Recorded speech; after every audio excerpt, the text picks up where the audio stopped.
The Honorable, the Judges of the United States Court of Appeals for the Fourth Circuit. Oyez, oyez, oyez. All persons having any manner or form of business before the Honorable, the United States Court of Appeals for the Fourth Circuit are admonished to draw nigh and give their attention, for the court is now sitting. God save the United States and this honorable court. Be seated. Welcome to the Fourth Circuit this morning. And Judge Agee and Judge Heitens and I look forward to the arguments in these three interesting cases. And the first one is Sedera Partners versus Blue Cross of North Carolina. Mr. Pearson? Yes, Your Honor. Good to have you with us, sir. Thank you, Your Honor. And you can remove your mask if you would like. Thank you very much, Your Honor. I honestly would prefer you do because I can understand things better, but that's up to you all. But you go ahead, you may proceed.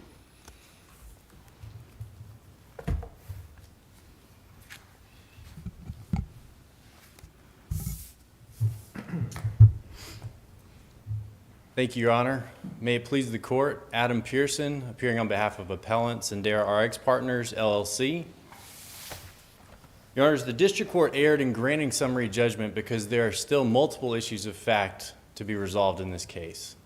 Sendera presented sufficient evidence below that despite North Carolina's pharmacy of choice statute, Blue Cross of North Carolina, in fact, developed a plan to exclude multiple pharmacies from the opportunity to participate in their specialty pharmacy network, implemented that plan by requiring impossible requirements, and then selectively communicating those requirements to only certain pharmacies, and then finally, when it became necessary for certain preferred pharmacies to remain in the network, Blue Cross simply, at its discretion, excused those pharmacies from certain requirements that it needed. So how long was your client excluded?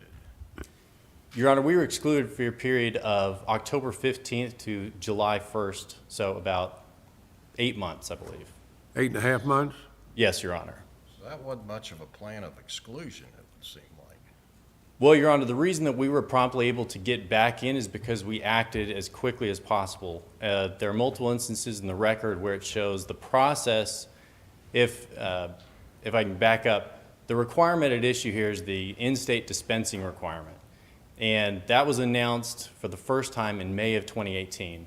The problem is that if a pharmacy did not already have an in-state pharmacy, like my client did not, it was a process of multiple months to obtain that, to go through the process of obtaining a pharmacy. Is a pharmacy equivalent to dispensary? Isn't that the term that you used in the briefing? Or Yes, Your Honor, for purposes of this case. The term dispensary. Correct, Your Honor. Is that, I don't know, but that's equivalent to what you're saying, a pharmacy. Yes, Your Honor. I think when it appears in the briefing, that's the way I just short understood it, term. but I just want to make sure. Yes, Your Honor.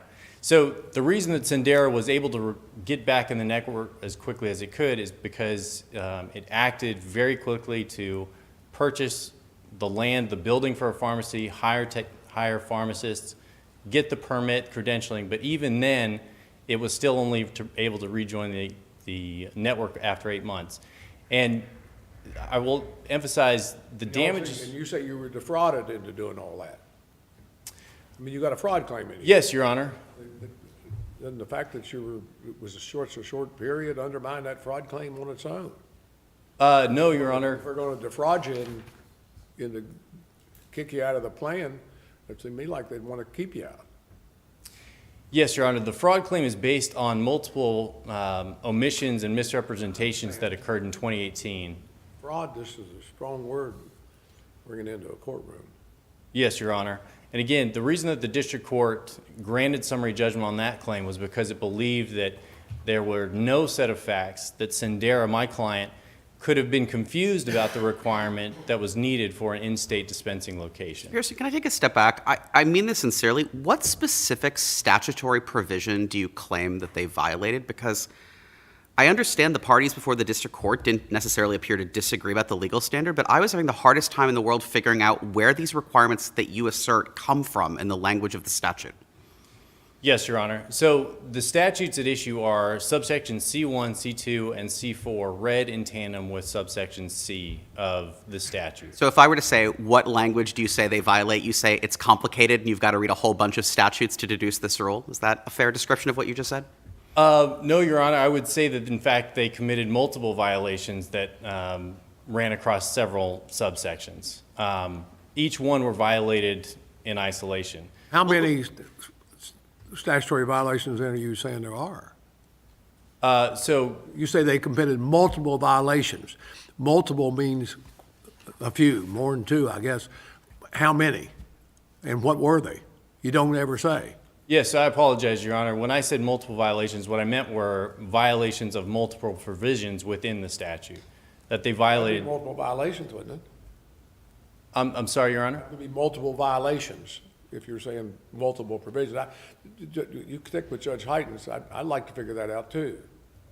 What they did. And what might be helpful here is if you would identify the particular statute and then tell us specifically what you allege and have proffered proof for was the violation by Blue Cross. Yes, Your Honor, I would be happy to. So, if I will, I'll go ahead and jump straight to subsection C2. I believe subsection C1 and C2 there is quite a bit of overlap between the two.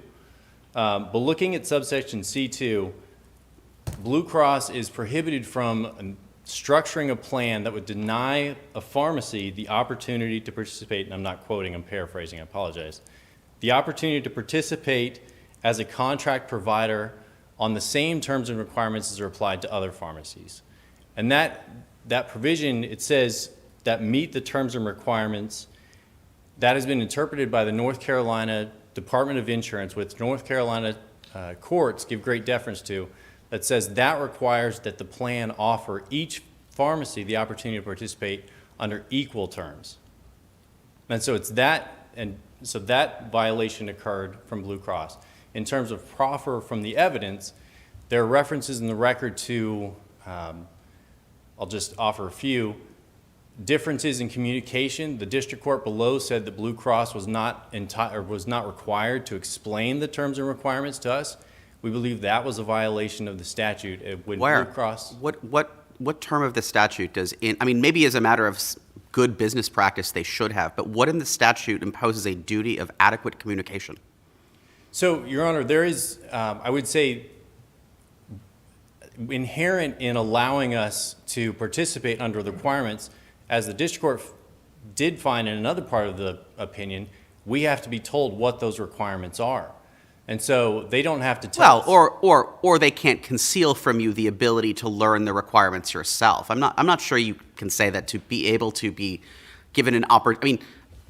Let me describe it at a high level of generality. To the extent we're arguing about this need for the permit to have a pharmacy that actually dispenses, it strikes me their best argument is, well, if you needed to know that, you should just go to the North Carolina website, which tells you that they don't need to tell you something that's available on a publicly available website in North Carolina, that you can't dispense drugs unless you have this permit. Yes, Your Honor. So a few responses to that is, number one, subsection C does actually put the onus on the health plan insurer that they announce the terms and requirements of their plan. They have to actually tell them to us. And part of that is telling us specifically what they're requiring. So if they say an in-state dispensing requirement, if that can be met by ways of an affiliate or some other business arrangement, or whether it actually requires owning that every specialty network has to actually 100% own a pharmacy, that's a requirement that needs to be told to us. But in reference to Your Honor's point about the permit, Am I correct that during the period of time that you needed to meet the qualifications in order to get into one of the entry periods, specific dates you have to complete the requirements by in order to enter, and if you don't, then you are 6 months or 4 months later before you can get in? Your client never had an actual dispensary in the initial time period, is that right? We did not have the in-state dispensing location requirement met by October 15th as it was ultimately required by My Blue question Cross. is Yes. Yes, Your Honor. So did they let anybody in by that period who did not have an in-state dispensary? Yes, Your Honor, they did. As that requirement is understood as they've explained it, there were multiple pharmacies, Avita and Long's, that did not meet that requirement because they had not done the credentialing part of that requirement. that was That's in here. different than what you started out with, because those two pharmacies, if I remember the record, had an actual physical location that could dispense drugs. Isn't that right? Yes, Your Honor. And your with the North client Carolina did not. permit. That's correct, Your Honor. The reason being, well, if I may, When you talk there about those two, being two pharmacies, they each had multiple locations? they each had a location within the state of North Carolina. But, so, just one? I'm sorry, Your Honor. I believe that they both each had their own. They each had their own, so there were two? Yes. Neither of them had multiple locations? I actually don't know, Your Honor, if that's in the record, whether they had That's outside the state locations, but if I may briefly turn to Your Honor's comment, I just want to touch briefly on this implicit understanding that we must have known that a permit had to be required. Again, the provisions that they point to in the announcement of the plan was that a permit was required in other provisions, not necessarily that it was required for the North Carolina location. Sendera has always had a North Carolina permit. A pharmacy with a physical location, or maybe even one that's mail order, can they dispense drugs in North Carolina without a permit? To dispense within North Carolina, you have to have a permit, but that's why Sendera always has had a permit. Again, in the world of specialty pharmacies where, You've always had a permit in the past, why would you think you wouldn't need one here? well, a few reasons, Your Honor. Number one is because there was no actual dispensing that's required out of North Carolina. Nothing in the plan requires that dispensing actually occur. Number two is because mail order is typically the practice that is undertaken by specialty pharmacies. They differ in normal pharmacies in that these are specialty medications that are almost always fulfilled through mail order. Number three, it's an impossible requirement. As the record demonstrates, Blue Cross itself admits that this requirement of actually physically obtaining a permitted, credentialed North Carolina location for a pharmacy that did not have it as of May 2018 when it was announced, it was impossible to meet that requirement by the deadline of October 15th. You mentioned something earlier that's also in your brief. You say they had a goal to reduce the number of dispensing pharmacies.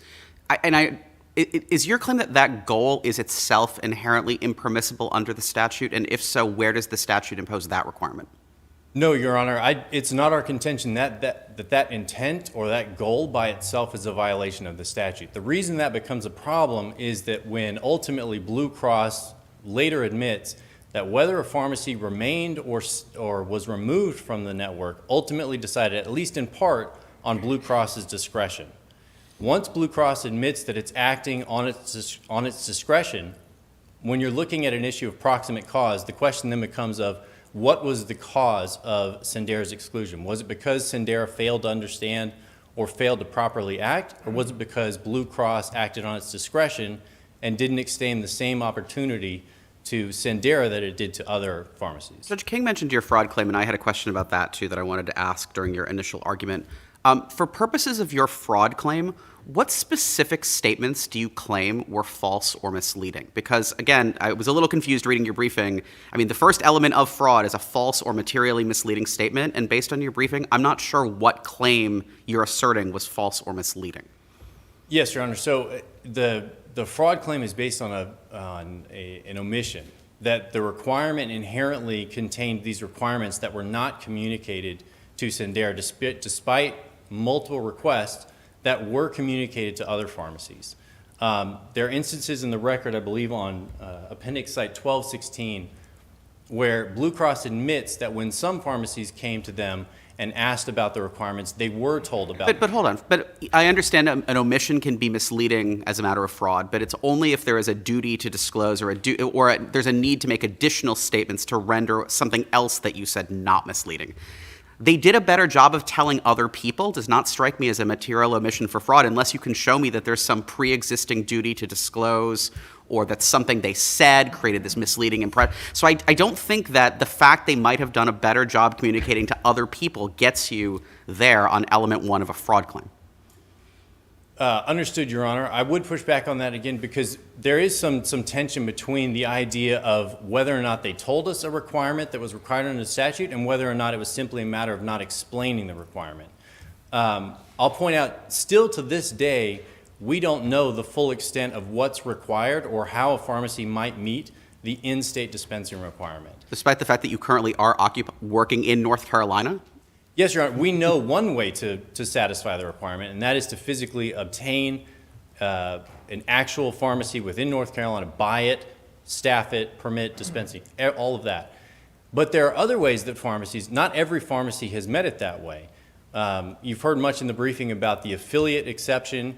Blue Cross says that was a simple matter of contract law. It's not. Blue Cross is not required to accept contracting through affiliates. It's not required to accept any part of contracting. It's simply accepted to do that. And it said, when Sendera has asked multiple times what the standard is for that, how do we decide if that's something that we can do or not, they've told us, well, we can't tell you because it's a case-by-case basis.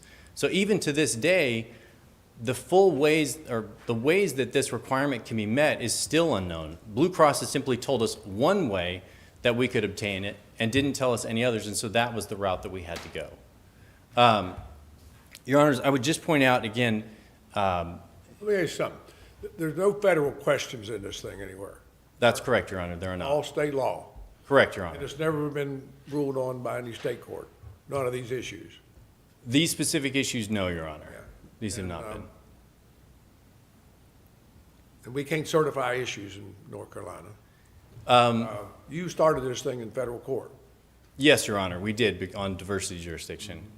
But I will say, although these involve novel issues of statutory interpretation, I apologize, my time is out. If I can You go ahead. finish that question. You answer.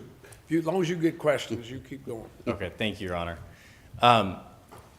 What's actually at issue here are provisions that this court either is familiar with or has direction from state agencies. Again, the provision of subsection C, at least as respect to C2, has been interpreted by North Carolina's Department of Insurance. And that is an interpretation that North Carolina courts give great weight to.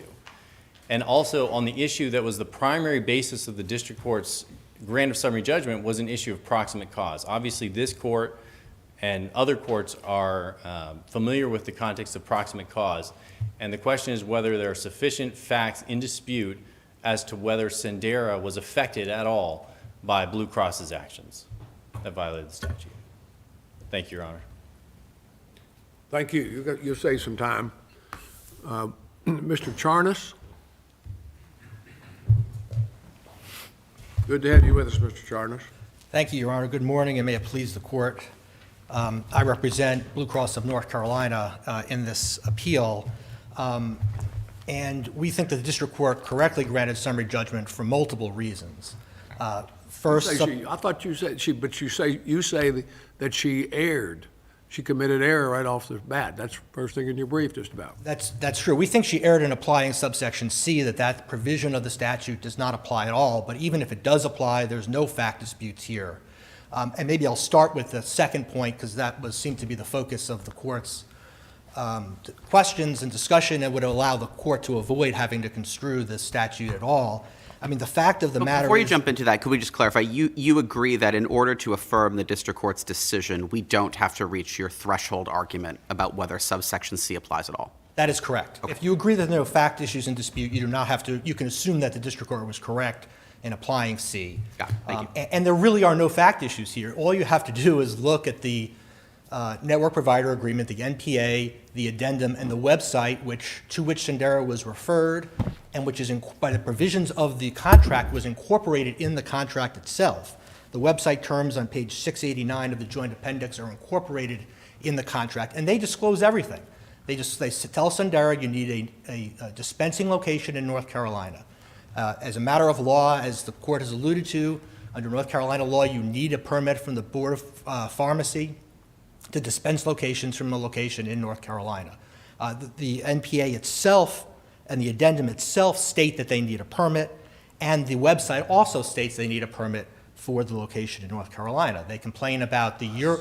Assume counsel theoretically, an entity could build a dispensing pharmacy and not have a permit, but then they couldn't dispense any prescriptions. Correct. That's absolutely correct. The URAC requirement they complain about, URAC requirement, that's disclosed explicitly, page 551 of the joint appendix in the addendum to the contract. It's also discussed on the website. Basically, everything that they complain about is either required by North Carolina law or is explicitly mentioned in the contract. The notion that Sendera acted with dispatch, and that's how they got their dispensing location approved for the next time the cycle was open 6 or 8 months later, I think you need to look at the record about what they did in April and May when they were first told they needed a dispensing requirement, which was a new requirement. What they did was nothing. They didn't try and get a location in North Carolina. They didn't try and get a Board of Pharmacy permit. In fact, they didn't manage to get such a location and apply for a permit until just a month or so before the requirement. Instead, what they did, almost immediately, within 2 weeks, what they did was they wrote to all their doctors that use their services in North Carolina and asked them to write a letter protesting Sendera's exclusion from the network. So they basically accepted that they were not going to be able to get a dispensing location in North Carolina. They didn't even try, and instead they hoped to get to be fair to them, they say you imposed upon them a task that was impossible and that you should have known was impossible. Well, 24 other pharmacies managed to do it. 24 pharmacies, 24 exactly, were admitted into the new network and managed to get a dispensing location and satisfy all the other requirements. Now, even if it was literally impossible to do, and there's no evidence in the record that it is, even if it is, that's not a violation of the statute. There's nothing in the statute requires them to meet our terms and conditions. So we're talking about the merits now, and so your brief injected an issue into the case that I think because of the nature of the argument we have to reach, whether we want to or not. You argue that this is an Article III standing problem, and I guess I'll start out by expressing skepticism that this is a standing problem. I mean, do you need us to agree with you that this is a standing problem for us to affirm? No. There's no violation. There's multiple reasons why we think they lose. The district court said that they were not. The statute requires that they be aggrieved by any violation. The district court said they're not aggrieved by a violation because basically there are 4, 5, 6 things that are required in order to meet the minimum criteria to be in this network. Article 3 violations, isn't that just a question of whether the statute applies? Well, we think our position is that it's both. And then the reason I say that is, if there are 5 things that they're required to do, they failed at step 1. Step 1 is have a Board of Pharmacy permit for a dispensing location in the state. They allege that our violations are that we were too kind and gentle to other pharmacies at steps 4 and 5. But they weren't injured by our relaxing the requirement. We disagreed we relaxed, but assuming they're right, they allege that we relaxed the statutory or the requirements of the contract for steps 4 and 5, but they weren't injured by that because they failed step 1 right out of the gate. Right, so that means their claim fails, not that they don't have Article III standing, right? Well, Your Honor, I will accept the victory on that on that grounds as well. I think that within the district court phrased it as they weren't aggrieved. They have to be injured by. That's a causation. Article III standing requires causation, and because any violation of the statute didn't injure them, we think it's also an Article III problem. But I agree with you. The same exact rationale for why that we argued for why there's an Article III problem also means that they don't have a claim under the statute. So I think the court doesn't. If the court disagrees with us about Article III, it doesn't really matter as long as you agree with us on the factual question that they weren't injured by a violation. And to get to a question that the court asked, there's not a single pharmacy that was let into this network that did not have a permitted dispensing location in North Carolina. That's why they were excluded. No other pharmacy was treated any differently as to that requirement. That should be the end of the story. The statute requires. Just from a factual standpoint, there was an acronym, a credentialing acronym. URAC, URAC, is that? What is that? URAC is a sort of a quality control, quality assurance organization, an independent organization that comes in and credentials or approves, certifies the pharmacy as meeting certain minimum quality standards. Essentially, it's Sort of like the Joint Commission for. Exactly. It's not required by law. It's just an additional measure of quality, and that's why Blue Cross requires it. And that's sort of the difference between Avita and Long's. One of the differences between Avita and Long's and Sendera. Avita and Long's, it's undisputed. I think counsel just admitted it. They had a permitted dispensing location in North Carolina. They were allowed to dispense drugs from their North Carolina location to Blue Cross's members. And that's a requirement that even if we wanted to, we couldn't relax. We can't let a pharmacy dispense drugs in North Carolina without a permit from the Board of Pharmacy. And there's a good reason why the Blue Cross of North Carolina imposed this requirement. They wanted members in North Carolina, if they had an emergency, they had to speak to a pharmacist right away. They needed a drug today. Counsel said most of these drugs are mail order, and that's correct. But suppose they need a drug today. You came from the doctor, and he said, or she said, you need this today. Blue Cross wanted members to be able to get in their car and drive to a pharmacy location and present the prescription and get a drug. And that's the. But they only have, maybe, but they only have to have one in-person dispensing location in the entire state of North Carolina, right? That's true. That is true. But and does that one dispensing requirement have to have the full suite of every single drug that this pharmacy sells? No, Your Honor. So as a practical matter, you can't actually ensure that someone can get in their car and go and get it in person because it might be 6 hours away and it might not have the drug that you need that day anyway. Well, there's no 100% guarantee that's true, but there are 24 participating pharmacies that have different locations, presumably throughout the state, and the point is to have network coverage. Now, what about these big pharmacies like Walgreens and CVS? They got them everywhere. Well, are they not in these 24? they are. Specialty They're both pharmacies? participating in the network. This relates to specialty pharmacy products. It's not Y'all are talking about specialty pharmacies. Right. That excludes CVS? No, they That's what participate I'm- also, but these are my understanding from the record. These are not antibiotics you can get at any CVS at every street corner in the city. They're specialty drugs that are only available potentially. But so CVS and Walgreens aren't in this group of 24? They are, Your Honor. They Both of are them in are. this group of Correct. 24? Yes. They got drugstores everywhere. They do. They do. So each of the things that they're complaining about are plainly disclosed in one of three documents that they were either given or told to look at: the NPA, the addendum to the NPA, or the website. The website also expressly says that pharmacies who are applying must submit a separate application, quote, for each site, unquote. That's page 550 of the joint appendix. Counsel said, well, we had a permit for our Texas location. We thought we didn't need one. Well, the website said you need one for each site. Dallas is one site, and if they had a required site in North Carolina, they needed a separate application for that, and the website specifically said that.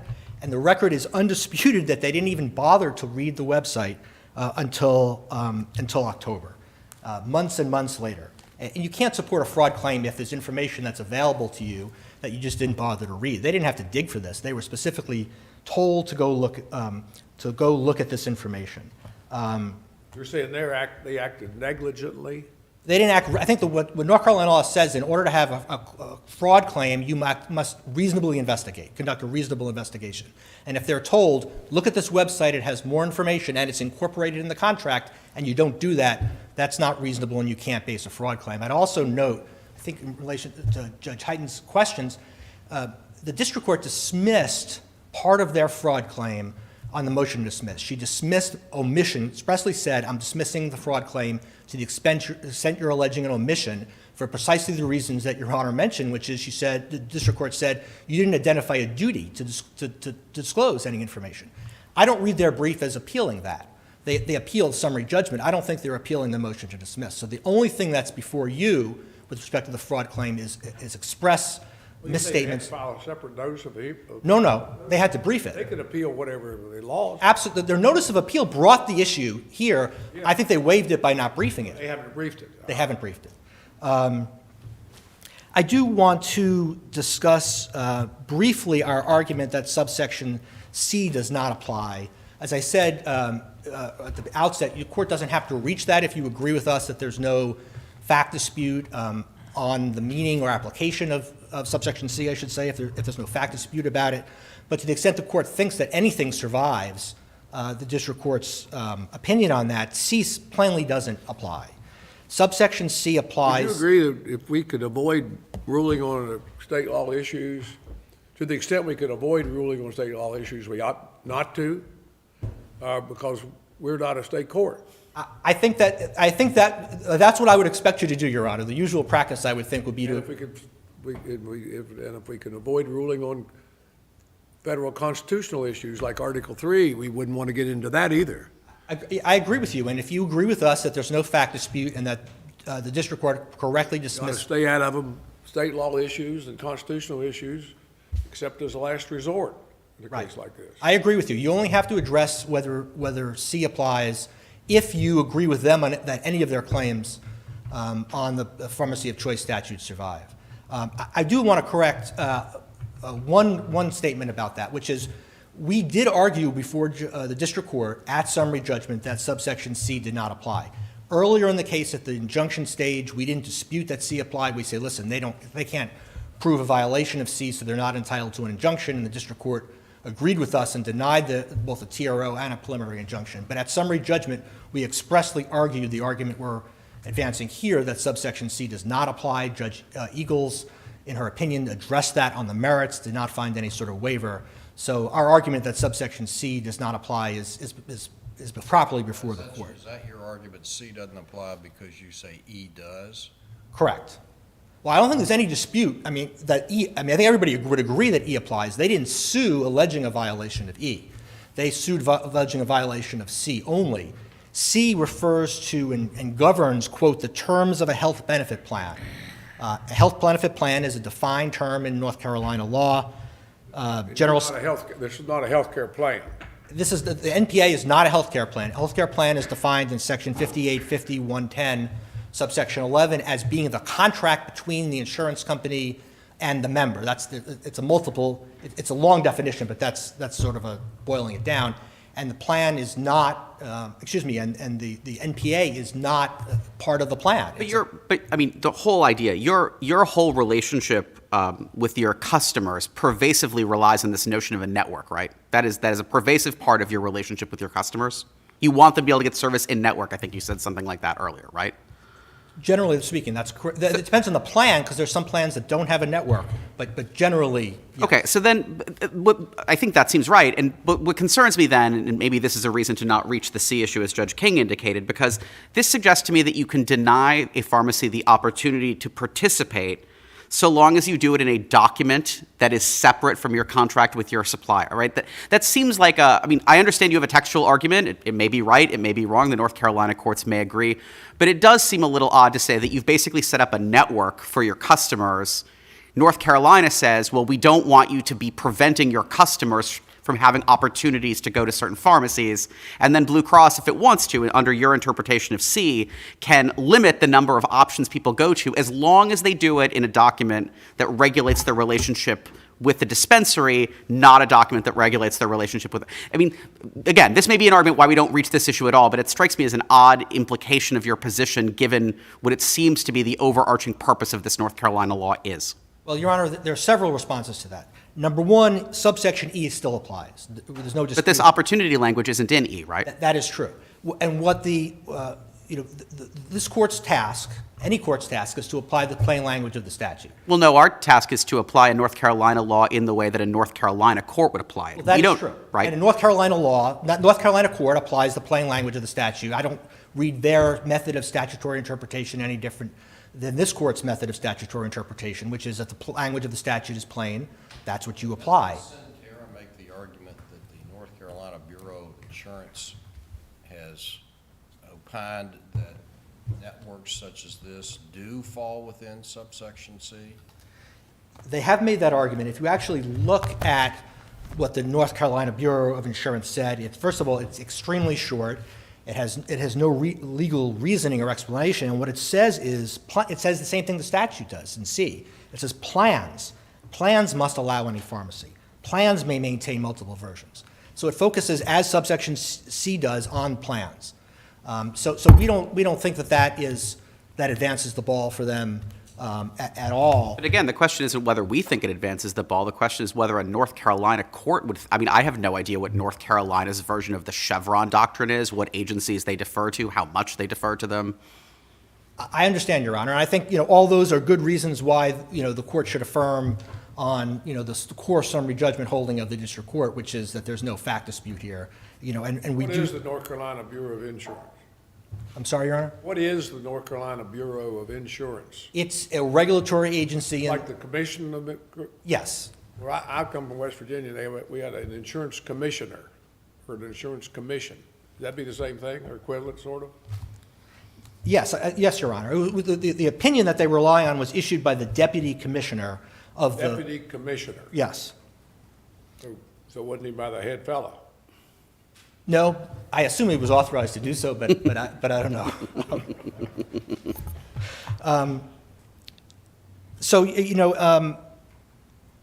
Basically, I have not, unless the court has any further questions, I'll sit down. Thank you very much, sir. Thank you.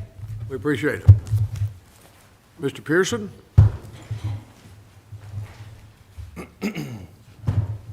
Thank you, Your Honor. Briefly, I would like to just touch on How do you get around this subsection E point? the reason that subsection C applies is that, Subsection E applies, subsection C doesn't. The district court erred, but they went yes. anyway. Okay, so. That's what they say, I think. Correct, Your Honor. So we believe the district court correctly ruled on that issue. I will just correct opposing counsel. We have broadly brought a claim under the entire statute of the Pharmacy of Choice statute. Obviously, there are multiple subsections that apply here. So we've never said that subsection E is not relevant to our claims. As I just said to Your Honor, subsection E, which specifically. Have you ever argued here or in the district court that subsection E entitles you to relief, and why? No, Your Honor. I referenced subsection C only because, not that that's a specific term that was violated or a specific provision that was violated, but it gives understanding, as the district court said, that it gives, when you're reading the entire statute as a whole, it helps interpret subsection C. And so, as Your Honor's pointed out, if they're able to avoid, number one, they're only able to prevail if they're able to show that there is no other alternative reading of the statute's language other than that subsection C does not apply. The statute, or the North Carolina Department of Insurance, has already determined that it does apply. And so for this court to predict that in North Carolina. We're supposed to defer to the North Carolina Department of Insurance. Yes, Your Honor. What authority do I have for the proposition that North Carolina courts defer to the North Carolina Commissioner of Insurance? Again, this is just the flip side of my question to your colleague. I do not know how the Chevron doctrine or some other doctrine like that works in North Carolina. Correct, Your Honor. In our reply brief, I apologize, I don't have it handy. We do cite a case that specifically notes the deference that North Carolina courts give to interpretations of. Well, I'm not surprised that they give some deference, but is it Chevron? Is it stronger than Chevron? Is it weaker than Chevron? Yes, Your Honor. The specific language is that they only overrule an agency interpretation, particularly in insurance or in an area of heavily regulated industry like insurance. They'll only overrule that if it's clearly erroneous. And so they say great weight. Does the deputy commissioner have authority to issue the decree Yes, Your Honor. This is under North Carolina law? This is not just a letter from the deputy commissioner. This was a published bulletin from the department. So although it may have been the deputy commissioner that signed it, it was an official Colleague said the bulletin. deputy commissioner signed it. It wasn't signed by the commissioner. So it appears written by the deputy commissioner, but it's published Does as he a have bulletin authority- from the department. Deputy commissioner, that person, he or she have authority to render the decision on behalf of the, we don't know. We're not North Carolina judges. Correct, How Your do we know Honor. all this? I will say, It comes in again, federal court. even if you One has to were, decide North Carolina law whether in any. even if you were putting the agency interpretation We have no aside, trouble with federal law. That's my reaction. as do I, Your Honor. Yes. But again, there's no dispute that the statute's purpose is to have it apply in situations like this. So it'd be the same standard. The only way that you can ignore the statute's purpose and clear intent and to find that it doesn't apply would be to hold that there's no other way to interpret the statute, which, as the district court correctly held, there is, and that it does apply. I just like to briefly go back. This case really revolves on the fact issues that are at stake with what Sendera understood and whether they should have reasonably understood the requirements that were required by Blue Cross, and whether Blue Cross gave Sendera the same opportunity to participate in the network that they did to other opportunities. The statute, What's the relief you want? the relief we want is to reverse the grant of summary judgment and send this case back to the district court. Or do you mean the ultimate? For what? A trial by a jury Yes, Your Honor, for trial by jury. to seek damages? Correct, Your You Honor. claim you're entitled to multi-million dollars in damages. Well, we have a damages report that said that the harm to us just from that 8-month window was over $1 million. So we have a damages report that gets into that. Over but $1 million. I thought it was several million. It's not, but that's the reason that this is such an important case for us, Your Honor. It's not exclusively a money issue. It is the interpretation, application of this statute.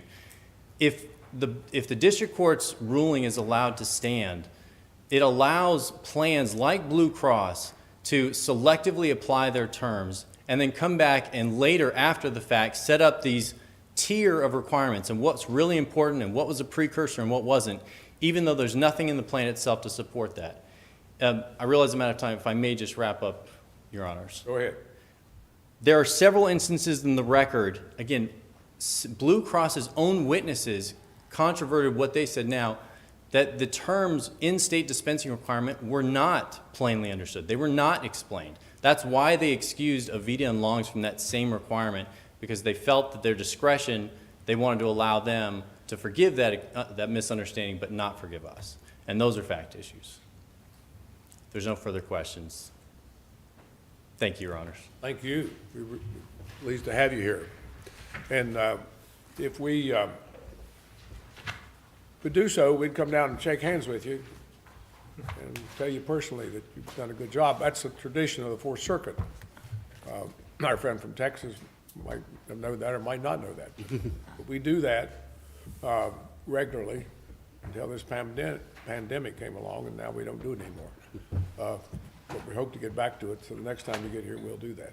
And at this point, we're going to take this case under advisement, and if Judge Agee and Judge Heitens don't object, though, I'm going to exercise my personal prerogative as presiding judge and take a short break.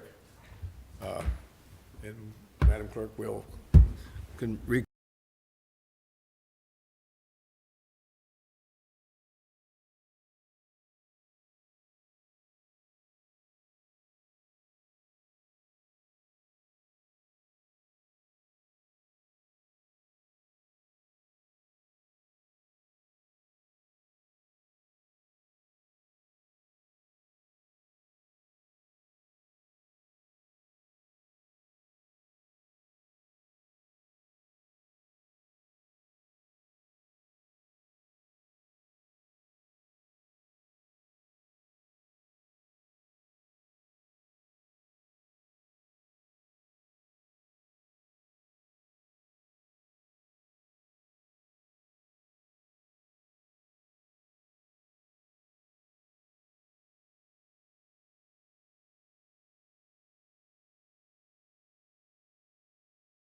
The Honorable, the Judges of the United States Court of Appeals for the Fourth Circuit.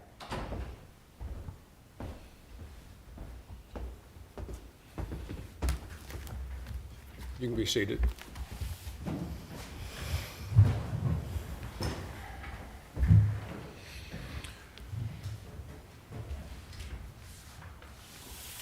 You Our want to call the case, Madam Clerk? Go ahead. Sure. Our second case is 21-1416, U.S. Methanol versus CDI Corporation. Mr. Webb, whenever you're ready. And Mr. Webb, Yes, Your Honor. good to have some West Virginia lawyers here today, Mr. Webb. Thank you. May it please the court. My name is Ken Webb. I practice at Bowles Rice in Charleston, West Virginia. I represent U.S. Methanol in the appeal that's before the court.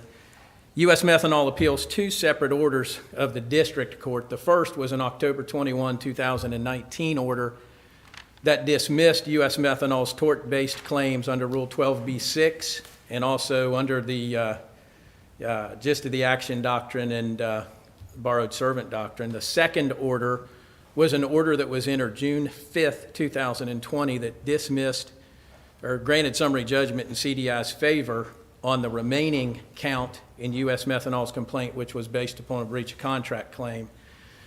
We believe the district court erred in granting summary judgment on the breach of contract claim because it construed the language in an engineering staffing agreement to completely insulate CDI from liability for one of its employees, one of its augmented staff members,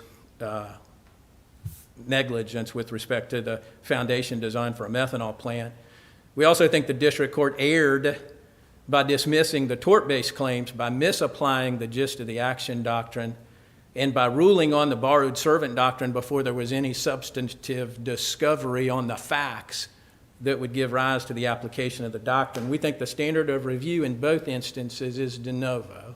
Mr. Webb, do you agree with me? It appears to me that the contract that you allege was violated was written only after U.S. Methanol had already decided that they wanted Mr. Chase in particular. Is that, as a factual matter, true? That is correct. That contract was a follow-on after the recruitment process. Right. Searching for the candidate, discussions with the candidate, and then confirming that Mr. Chase was going to be placed at the U.S. Methanol project. That's when the staffing service agreement was sent. And you don't allege there was a violation of the recruitment contract. To the extent there was a contractual relationship before that, you don't allege a violation of that contract. Right. We allege that the contractual relationship is the relationship that's set out in the staffing services agreement, which is the November 10th letter. Okay, so given that, I guess I'm having trouble figuring out when the parties say, I will supply you with Mr. Chase. I mean, I certainly think that they would violate the contract if, having promised to supply you with Mr. Chase, they supplied you with someone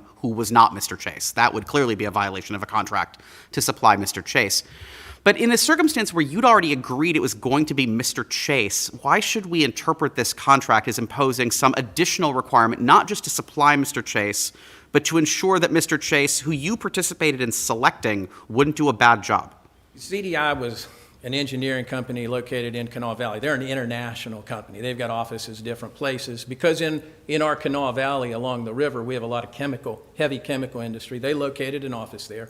One of the things they specifically offered was staff augmentation services.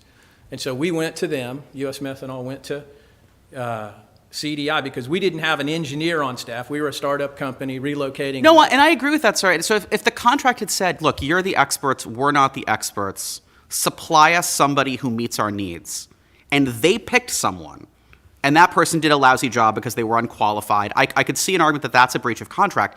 I guess here's a counterfactual. Once the contract says they had to supply Mr. Chase, what if they woke up one morning and said, you know, I'm just worried that Mr. Chase is not up to this job. I think he's going to do a poor job on this retaining wall, but I've got some good news. I'll give you Mr. Heitens instead. You would have said that's a breach of contract. The contract required them to supply Mr. Chase. So it's a little strange to me to say they shouldn't have sent Mr. Chase because Mr. Chase wasn't going to do a good job when they had negotiated for a contract that required them to supply Mr. Chase, and you could have accused them of violating had they tried to sub in Mr. Heitens instead. The contract required that they provide us somebody who met our needs, somebody No, the contract qualified. required they supply you Mr. Chase, right? As we read, with all due respect, as we read the I thought y'all contract, already picked Chase, and then you had the contract. we interviewed him. They represented to us that he was But before you qualified. interviewed him, you got his resume. We did. They gave you his resume, which had exhibits to it and things? It was a, Yeah, it had some references. yeah. And they and you interviewed him. Who interviewed him the first time? The first time it was our in-house guy, Jeff Beverly. Mr. Beverly, who was the licensed engineer. Yes. And then he was interviewed, and a week or so later, you brought him back for a second interview. And who interviewed him the second I time? don't recall their names, Your Honor, but they were higher ups in the U.S. Methanol wigs. Corporation. Yes. They were the bigwigs. Yes. They interviewed him a second time, and you picked him. Yes. And then you wrote up his contract. CDI prepared the contract after we settled You upon wrote it Mr. up and Chase. it was approved. Yes. And it had a clause in there that Judge Goodman liked about 40 hours. If you didn't complain within 40 hours, it was deemed or was presumed to be, he was deemed or was presumed to be satisfactory. Yes, his service over those first 40 hours was satisfactory, and we had to pay the invoice when they sent it to us, which we did. Yeah. The other clause that Judge Goodwin liked was the clause in the staff servicing agreement that said, you're obligated, you agreed to provide us with somebody who was qualified to meet our needs. Yes, we interviewed him. CDI participated in those interviews. CDI found Mr. Chase as the candidate and told us he's a great fit, he'll do good in your project. When we interviewed him, we said, look, we need deep concrete foundations to support this methanol plant. We've had a geotech study say that. Do you have experience doing the deep concrete foundations? And Mr. Chase said that he did. Important. I'm sorry. That was Mr. Chase. That wasn't CDI. Mr. Chase was the person that CDI found for us under their staff augmentation role. What specifically do you say in this November 10, 2016 contract? What do you specifically identify in here as a part of the contract that CDI breached? It's the same thing that the circuit court found. The language in the contract that where CDI committed to finding us somebody who met our needs, exceeded our needs and expectations. And it's the same analysis. Is that the clause that they argue was aspirational? They did argue at one point that was aspirational. Aspirational, but Judge Goodman never did address that issue. Of Right. Aspirational. That's correct. As I recall. That's correct. And they're still claiming that's what it. And the that's aspirational, but that's an alternative way for us to affirm this thing. If They it's- haven't given up on that. I agree, they haven't given up on it. If that part of the contract, if the contract's completely aspirational, it's nugatory, doesn't have any No, but effect. it's not as, again, so let me see if I think I know your answer to this, but let's confirm. If they had sent, instead of Mr. Chase, if on the day the work was to begin, I had showed up and said, hi, I'm Mr. Heitens, CEI sent me here, you would accuse them of breaching the contract, right? Because the contract says, supply Mr. Chase. The contract, I agree the contract was specifically referencing Mr. Chase, but more Well, importantly. but I think I'm almost there, but do you agree that if they had sent someone who was not in fact Mr. Chase, that would have been a breach of contract? Not necessarily. The contract says they have to supply Randall Chase, and then someone who's not Randall Chase shows up? If Mr. Chase doesn't meet the need, the contract contemplates expressly that CDI can send somebody else who meets the need. And so if CDI had decided between the interview and the placement, well, maybe Mr. Chase doesn't meet the need, they could have sent us somebody else. What is your best, I will confess, I mean, I feel like I've signed agreements like this with a variety of service providers in my life. So the precise language is, we are committed to providing you with personnel whose abilities meet or exceed your, I feel like my agreement with Verizon probably says that. What is your best authority for the proposition that language like that creates a definite and certain obligation sufficient to support a breach of contract claim? That was a finding. That was a finding of the district court. And so in responding to the initial motion to dismiss, I don't agree with that. I mean, if it looks like that this is some sort of puffery, if it's the contract's not invalid, as Judge Heitens has indicated. CDI agreed to provide Mr. Chase. They did. There's a clause that says, has the 40-hour part, he worked the 40 hours, and you didn't reject him, so the contract's not void on its face. I guess we could ask the West Virginia Supreme Court whether this sort of aspirational or puffery language is valid in West Virginia and what it means, but I don't know what the West Virginia law is on that, and I'm not sure there are cases that tell us. Yeah, we didn't brief that below. That didn't get any traction with the district court. I will say that if this is illusory and the contract doesn't contain But you all, the 40-hour thing, he in fact worked for a year. Yes, And he got the resume, you interviewed him, and you knew from the resume he was not a licensed engineer in West Virginia, correct? correct.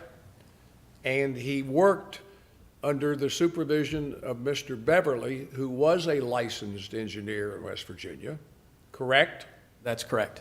And everything he did as an engineer for methanol, he did under the supervision of Mr. Beverly and others, correct? That's correct. And everything he did for methanol was signed off on and approved by Mr. Beverly as the licensed engineer of West Virginia.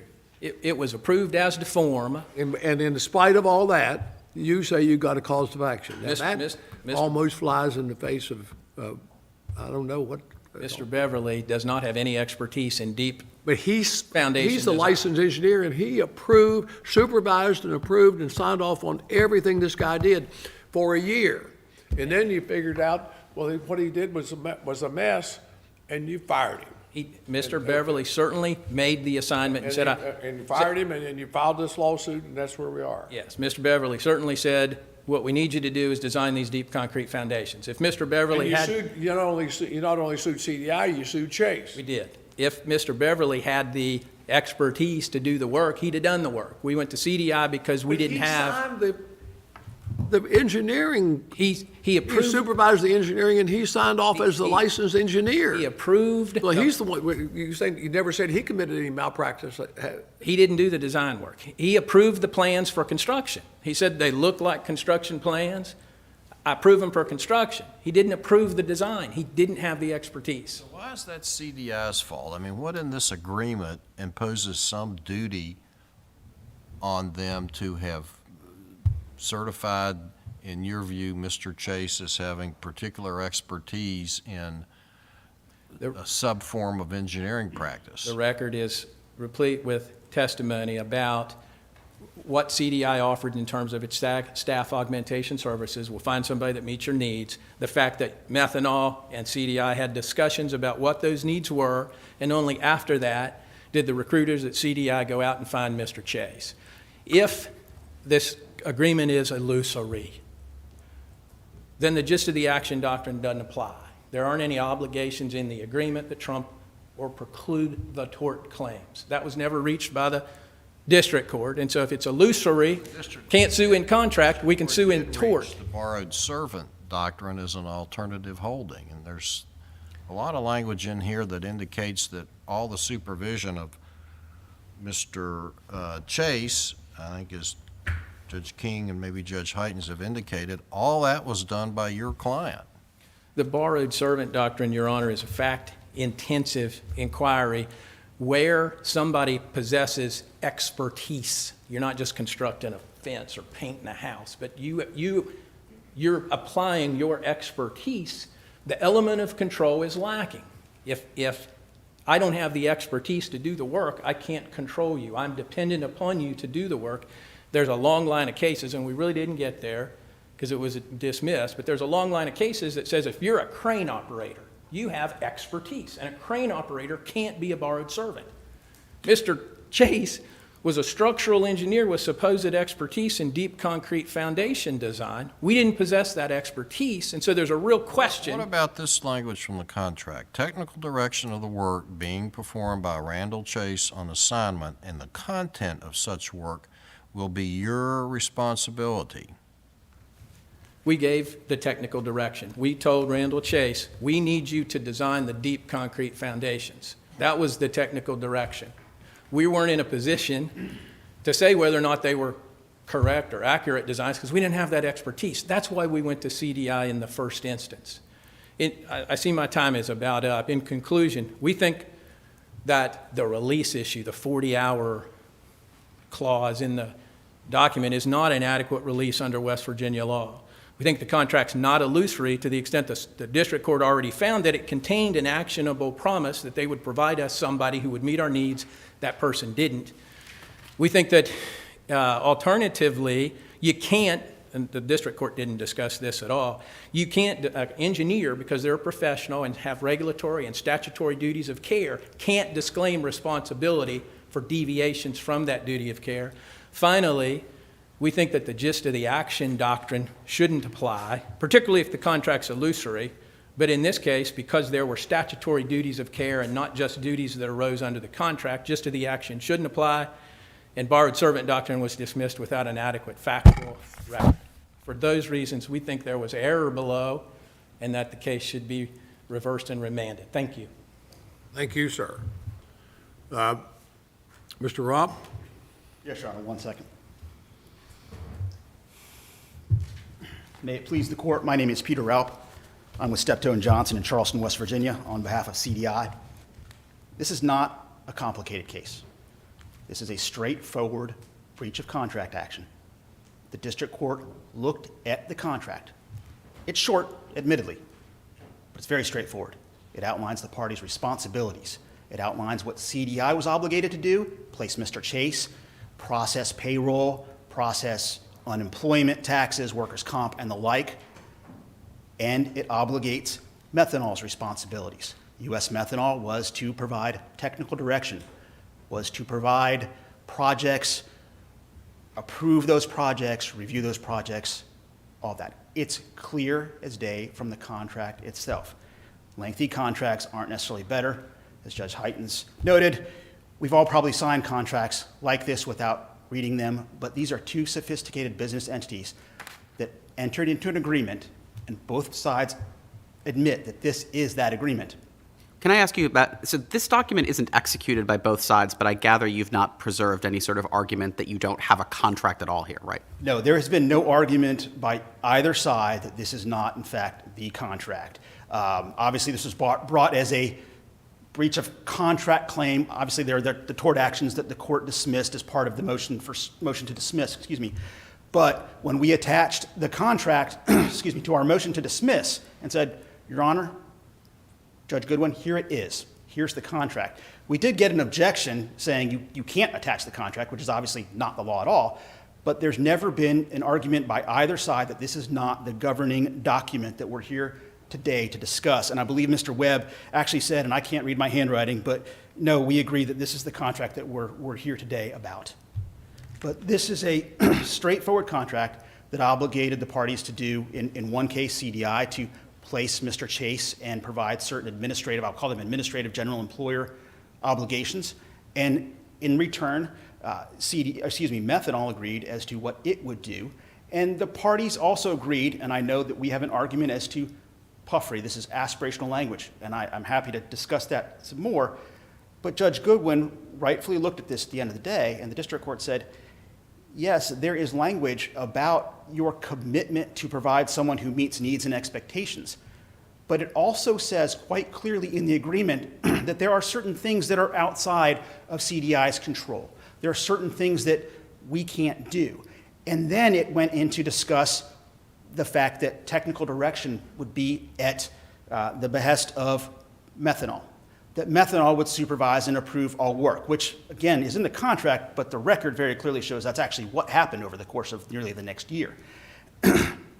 And in looking at that, and looking at what we commit to try to do, but what also the parties, by entering this agreement, understood were limitations on CDI, there was language in there that said, and I think Mr. Webb implied that CDI could have just decided to send somebody over there to replace Mr. Chase, but the contract doesn't contemplate that. What it says is, if you, Methanol, are for some reason dissatisfied with Mr. Chase, notify us. Let us know. And we will endeavor, and I admit I'm not using the exact language here, but we will endeavor at that point to replace him. That obviously never happened. But the next sentence or so says, if you do this in the first 40 hours, fine, that'll be on us. But then, and this is the relevant language that the district court looked at to determine that the parties had agreed, and obviously this had happened, if you keep Mr. Chase on staff at your site and under your supervision for more than 40 hours, you agree that his performance is satisfactory. And I think the district court rightfully looked at that and said, obviously, he's been there for 10, 11 months. You didn't complain. You terminated him, which was the right under the contract. But you didn't ask that. You kept him for more than 40 hours. And if you are satisfied with his work, if you admit in a contractual document that you agree is the contract that his work is satisfactory. Can I ask you why my biggest concern about that, it's a variation on this case, but I don't think it's... So imagine everything in this case is the same except for the following. Mr. Chase flat out lied about whether he had an engineering license. He does not, in fact. I know this is not really true, but imagine Mr. Chase in reality has no engineering license whatsoever. Imagine that your client knows that fact. It is aware of the fact that he has no license whatsoever, and imagine that his client does not know that fact. Is your view that in that situation, once he's on site for 40 hours, if they haven't objected, there can be no breach of contract, even though they hired him despite they believed he had an engineering license and you knew that he did not? As you frame that, Your Honor, there would be a cause of action, and I will concede that. Well, why would there be there and why is there not? That's how. Why would there be there and why is there not yeah, here? I understand. In that circumstances, and obviously that's a factual inquiry into the idea that there is, in the circumstance you presented, that's called, I'm going to get this probably wrong, fraudulent concealment, perhaps, that we know what they're looking for exactly, that we know a material fact, in this case, that they're looking for someone who, for example, is a PE. We know he's not, but we still hold him out as if he is. But the record in this case doesn't show that that's what happened. The record in this case... So that would be some sort of fraud in the inducement or yeah, unilateral mistake? I think it's fraudulent concealment, perhaps. Okay. Or it might be fraud in the inducement, depending on how the communications went back and forth. But obviously, the record here shows that's not what happened in this case. What happened in this case, and again, I think it was referred to as a staff engineering augmentation by Mr. Webb, but the word engineering isn't in the title of this document. It's a staff augmentation services agreement. You had, Jeff Beverly had previously, and this is in the record, had previously worked at CDI. He knew, I think he was there for 18 months to 2 years, as an engineer on the engineering side. But he knew that there were two sides. There was also a staff augmentation side of CDI's business. He knew the folks who worked in that. Stephanie Glandon is a name that you may recall from the briefing. So that side was basically a headhunter. Exactly. The equivalent of, and Mr. Beverly actually testified that he went to these groups to also search for an engineering potential candidate, Manpower. I think the other one was Kelly, which are both nationally known, fairly large, staff augmentation, staff placement services. But he knew from his time at CDI that service also existed. There were two options, and Mr. Beverly knew this, that they could have gone to CDI and I asked to directly retain CDI, essentially bring them in, and CDI would run the show and figure out all the problems, do all the work themselves, or as he did in this case, and he also tried to do, I believe, with a competitor named Jacobs, is just go and see, can you find a candidate? I will give you the qualifications that I am looking for, and he did in a specific list, and can you see if you can find potential candidates that will then, if they give you resumes, you can forward them to me, which is what happened here, and then we at Methanol will interview those candidates, as they did here, have a tech talk with those candidates. Was there anything on this list that's argued by Methanol that you all failed to meet? I don't believe so. And I will say that you've heard the word at least once or twice, and it's repeated throughout the briefing from Methanol, that they needed someone to do, and the word is, I'll use quotes, auger cast pilings, and deep, in quotes, concrete foundations. There is actually no evidence, though, in the record. That wasn't in the list. The words auger cast are nowhere in the list, and deep is nowhere in the list of qualifications sent by Methanol to CDI. And Mr. Beverly, who's obviously the engineering supervisor, testified that he had a call with folks at CDI where he may have mentioned some of the needs, but he indeed later mentions he didn't even really understand apparently what the difference was between auger cast and regular piling, didn't relay that to CDI. But there's no indication in the record, and certainly not in the description of qualifications necessary that was sent over, that they were looking for someone who needed to be able to do auger cast pilings and deep concrete foundations. The list was essentially copied, I mean, not essentially, it was copied verbatim and sent out. And as is in the briefing, Mr. Chase's resume itself indicates that he had experience with pilings and concrete foundations. It was on several places in his resume, the same resume that was ultimately provided to Methanol, that Methanol reviewed and said, we have some concerns over his plant experience, but nevertheless, we would like to interview him. They did that. They had a detailed technical talk in which they went over Mr. Chase's experience, qualifications, background. They, again, as is noted, they realized that he was not a professional engineer. Why wasn't he a professional engineer? They didn't ask for one. Or, Oh, why wasn't? I understand that, but what happened to Chase? He's got an engineering degree. They listed him as master's work, 34 years of experience. Everybody's satisfied. List of satisfied clients, Fortune 500 companies, and they say, but he's not a licensed engineer. A professional engineer? How was he de-licensed or disbarred? There's no evidence in the record of either of those. To answer your question, I don't know. You don't know? I don't know. Nothing in the record? No, there's nothing in the record that says that. No, part. I don't know. There's nothing in the record that says that he was punished in some way. Well, he was a defendant here. Was he deposed or anything? Did anybody ask it during the deposition? He was deposed. I don't believe, if it was discussed, I don't believe that portion is anywhere in the record, but I don't believe that question was asked as to, other than perhaps, so you're not a PE, no. I will say that, for example, and I think this is in the record, Mr. Beverly testified that at the time that this case was actually in litigation, that he had stopped with his, I don't know if that's the correct term, stopped being a professional engineer. He had, I don't know if it's de-licensed himself. He just decided he didn't want to be a professional engineer anymore either. This is, of course, after the fact that he had approved, which I will say, and it's in our briefing, approved all of these plans, and if he was incapable or unable to do so, that is in violation of West Virginia's engineering statutes, because that is quite clearly and obviously the practice of engineering to review and approve blueprint after blueprint after blueprint that would then go to construction. So Mr. Beverly, who was a PE at the time, was violating West Virginia law quite clearly. Let me ask you about this 40-hour provision in the agreement. Methanol says that this is ambiguous, that it could be reasonably interpreted as a condition precedent to the obligation to pay for Mr. Chase for his first 40 hours, and that because it's the provision's capable of multiple readings, that you could not either find as a matter of law or undisputed fact in summary judgment that it was a contractual limitation on liability. So if we agreed with them that it's ambiguous, what happens at that point? That's an excellent question. If it is ambiguous. Well, we hope you have an excellent answer. Yeah.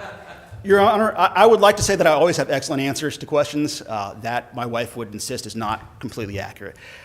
If it's ambiguous, then there has to be some sort of factual determination as to what exactly the parties intended by that and what it meant. I would proffer to you, though, that as Judge Goodwin at the district court level concluded, that language is not at all ambiguous. It clearly says.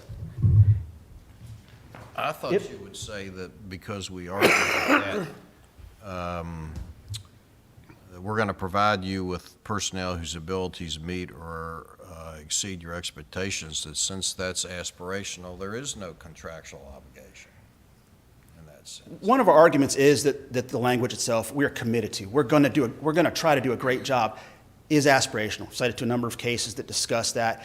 I don't believe that Methanol in response is cited to any cases to the contrary. But we've said, look, we believe that's aspirational. But nevertheless, assuming that it is aspirational, and the district court did not do so, it looked at the clear language of the contract and said this sentence about if you keep a person on assignment for more than 40 hours, it is agreed, and obviously this court has the language right in front of you, agreed that his performance is satisfactory.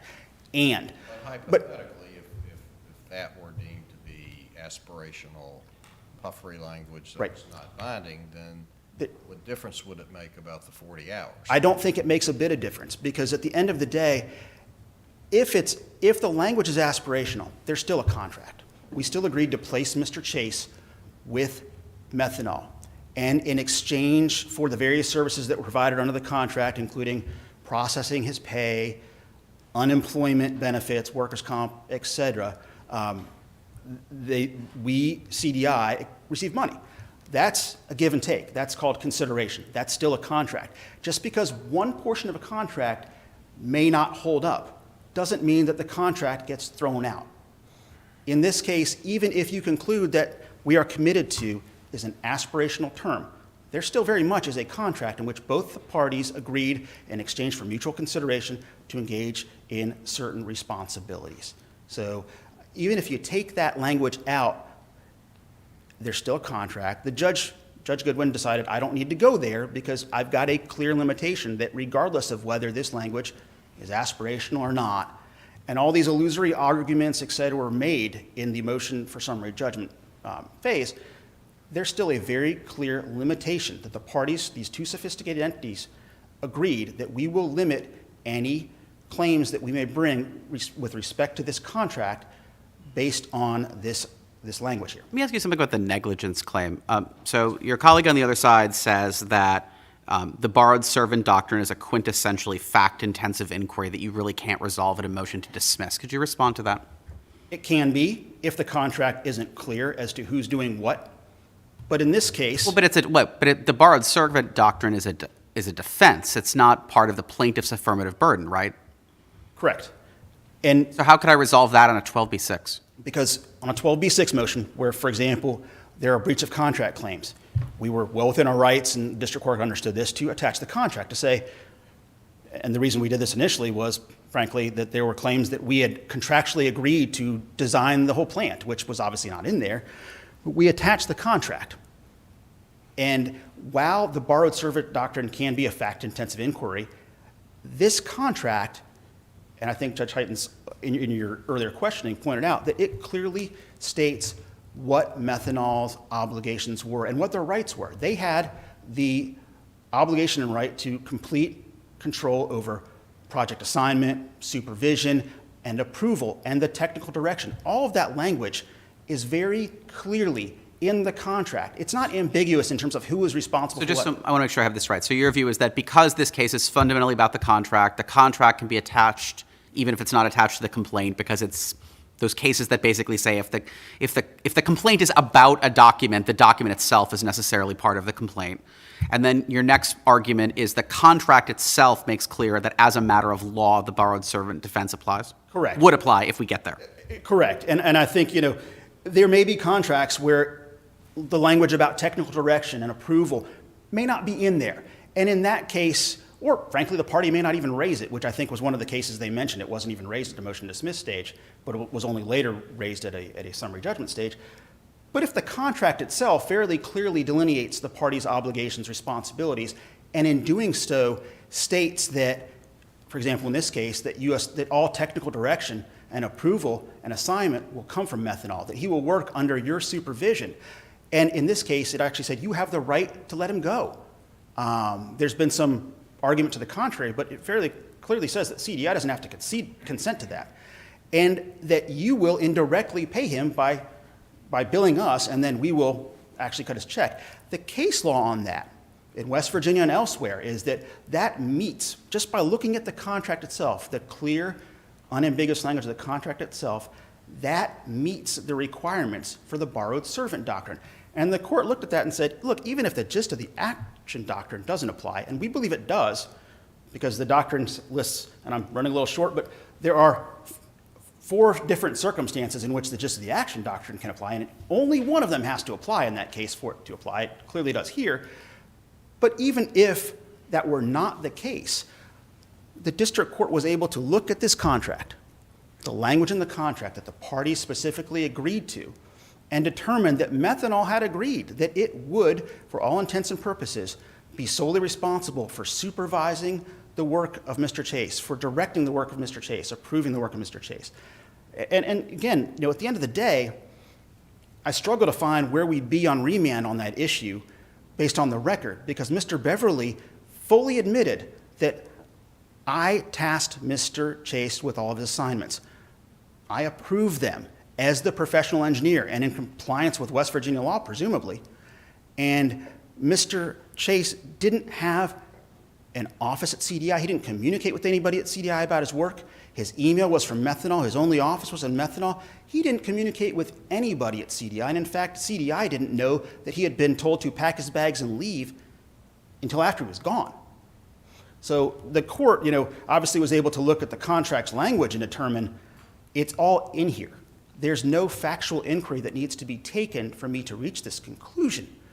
But at the end of the day, if we're remanded on that issue, where would we be? Because Mr. Beverly admitted that all of those things that we said we were going to do in the contract, we at Methanol did. The contract was followed. And that's the end of the inquiry there, and all those negligence claims go away. I believe I'm out of time. If more questions. I think I would just say, and the district court got this one right. It's not complicated. Thank you very much, sir. We appreciate it. Mr. Webb? Briefly, You got some rebuttal time, sir. the borrowed servant doctrine is fact-intensive. One of the things that you have to analyze is the degree of control, the degree of expertise or specialty of the servant. Those things matter. Those things are factual issues that make a difference on whether or not you apply the doctrine. Mr. Webb, let me ask you this then. So maybe assume for the sake of argument, I think the district court jumped the gun a little bit at 12b6. And I'm not saying I think that, but imagine I thought that. But then this case proceeded to summary judgment, and there was evidence and testimony. Could you tell me what in the summary judgment record is your best evidence that they maintained any control over him whatsoever after he was assigned to work for you? The best evidence is we went to CDI to find somebody with the expertise. No. I'm not asking about retaining him. I'm saying once he went to work for you, what is the best evidence in the record that you consulted them about anything about what he did? Did not. Went to them and said, initially, we can't design these deep concrete foundations. We don't have the expertise. We need somebody with that specialized expertise. Ended up with Mr. Chase. Mr. Beverly said, go design. You're the guy with the expertise. You're the guy that was sent to us. We don't really have an ability to control his design because we can't do it. And so I guess what you're arguing is that you lack the capacity to do it, not that it doesn't appear to be disputed that he, in fact, showed designs to Mr. Beverly, and Mr. Beverly said they look okay, right? And approved them for construction. He didn't seal them with a West Virginia engineer stamp. He signed them and said, approved, check the box, approved for construction. And so the point I'm trying to make with respect to the borrowed servant doctrine is, just like in the crane cases, I might be an owner and I'm putting a bridge in, and I might say, crane, put the steel in place for the bridge. That's still specialized. And the courts have said, I don't have the ability to control that person because of their specialized knowledge. I can make the assignment. I can direct their work. Put the steel in, I need a bridge. But under the borrowed servant doctrine, they're not my borrowed servant because of their expertise. That's the argument I'm trying to make. That's the part of the record we didn't develop because it was thrown out at the dismissal stage. You only touched on it briefly, but you have a separate count in negligence for breach of the practice of engineering statute.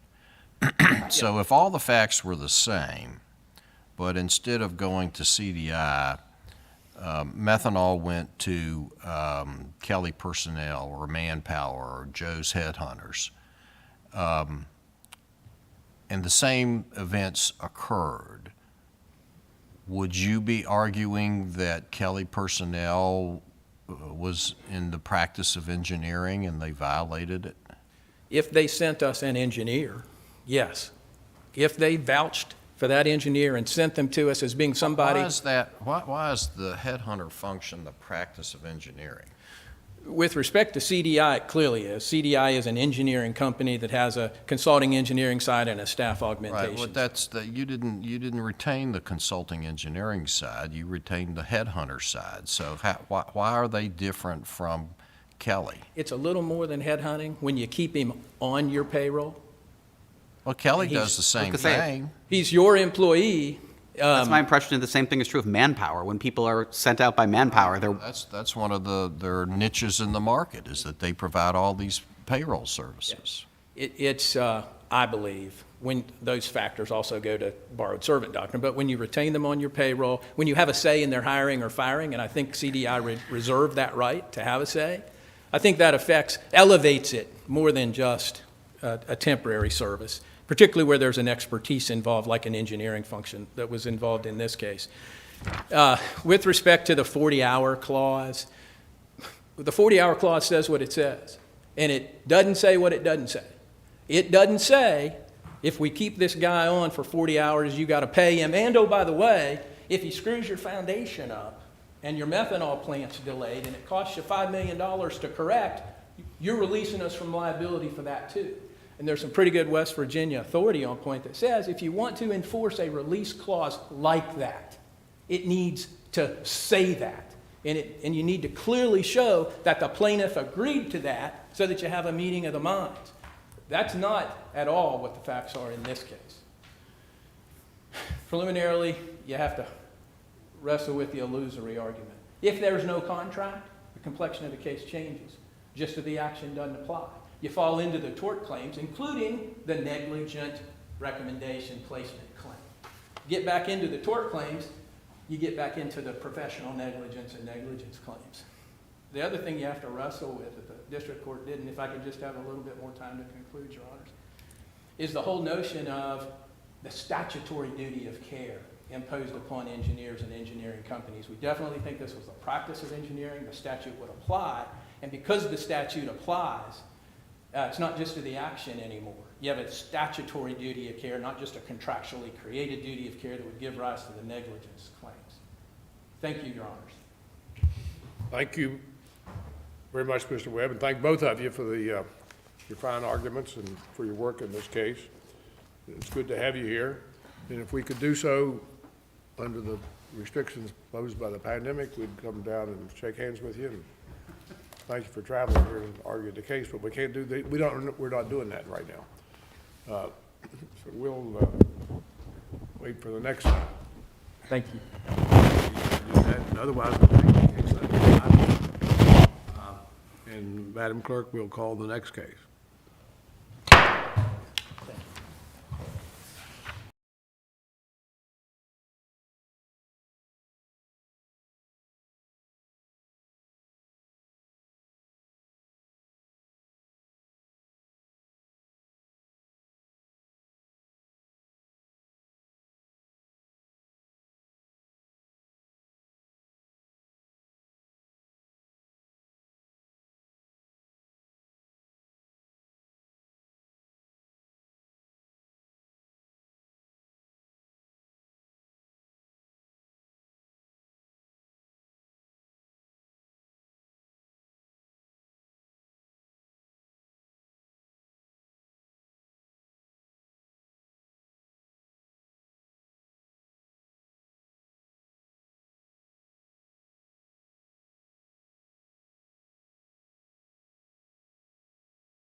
Our next case is 184819, United States versus Antoine Hayward. And Ms. Harrell, Yes, Your Honor. good to have you with us. Thank you, Judge. Good morning, and may it please the court. My name is Emily Harrell, and I'm here on behalf of Mr. Hayward.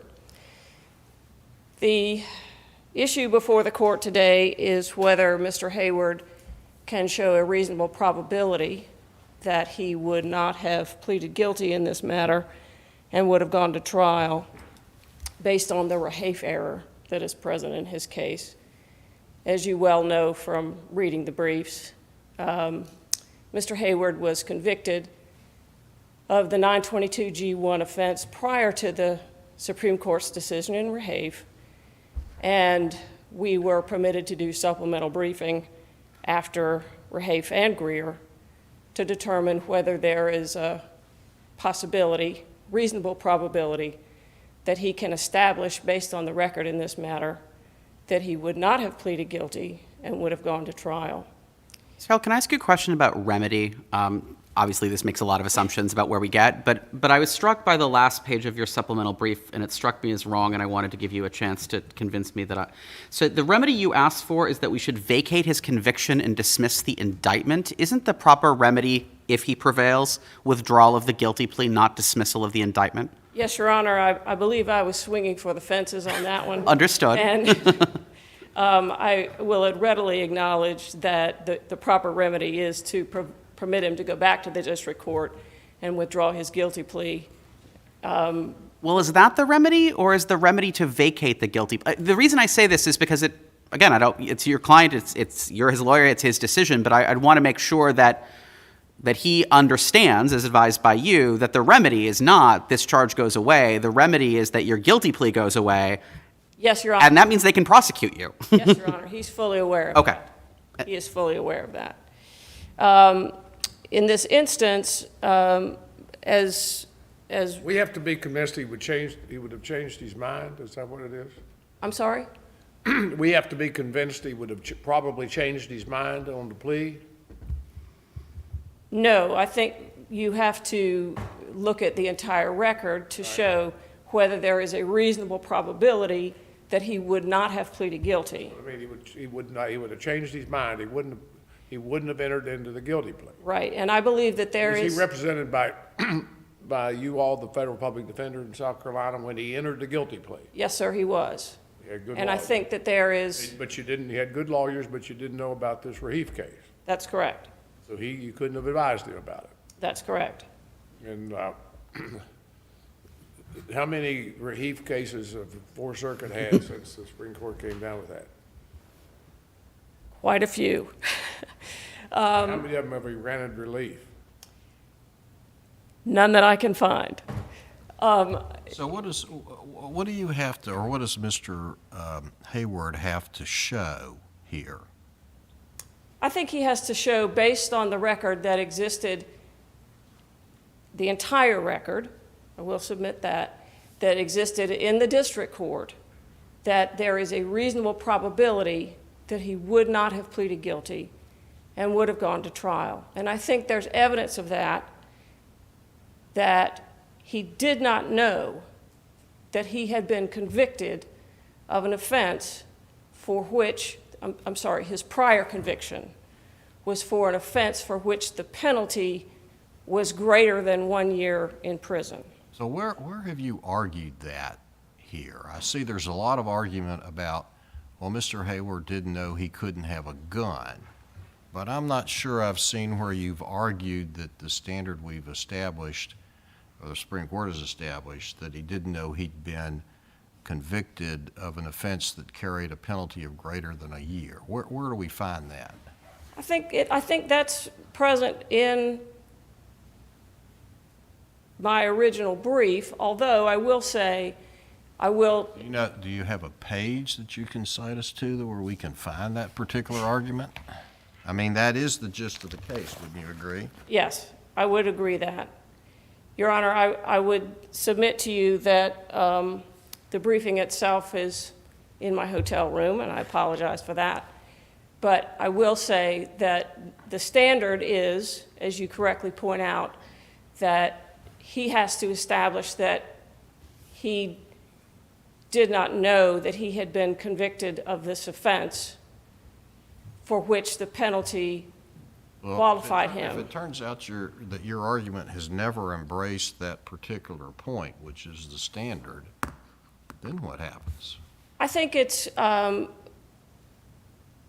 perhaps did not correctly emphasize my briefing in the original supplemental briefing, but in reply to the government's brief, I certainly have narrowed and focused my briefing to the correct issue, which is that he did not realize and did not know that he had been convicted of an offense for which the penalty, the potential penalty, was greater than 1 year in prison. And Could I take- you say, I'm sorry, you say that's in your supplemental brief somewhere?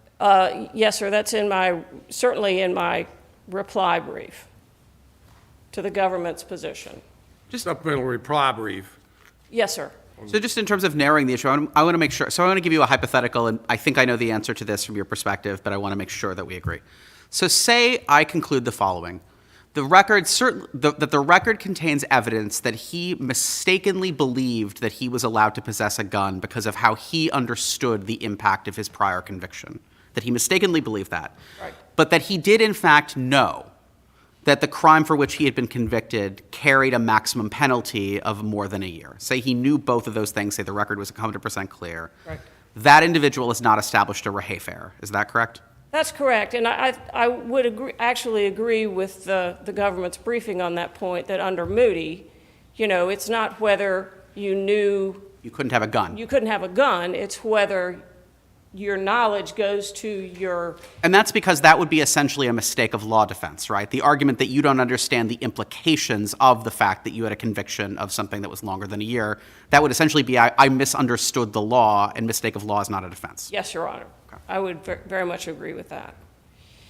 I think the record as it exists in the district court and existed in the district court during the entire process of this matter readily establishes that he would not have entered a plea of guilty if he had been aware of the rehafe error in his case. So am I correct, in the district court, the transcript of apparently what they call in South Carolina a Duncan hearing was entered into the record? Yes, sir. So there's this question from the government, or the state attorney in that case. You've been convicted of possession of cocaine, which carries over a year, so federally you're now allowed to possess a gun, correct? Answer from your client, I guess so. I guess so is, my argument would be, Mr. Hayward's argument would be a very non-committal, I guess so, I suppose. I don't think that that's adequate information for this court to determine whether he had the requisite knowledge under rehafe. You think he was able to dodge the question? No, sir, I think he was in the midst of a different sort of hearing where the question was not whether you had knowledge. He could have said no if he wanted to. He could have, but he was in the middle of a different kind of hearing Or he where equivocated and got away with he it. did.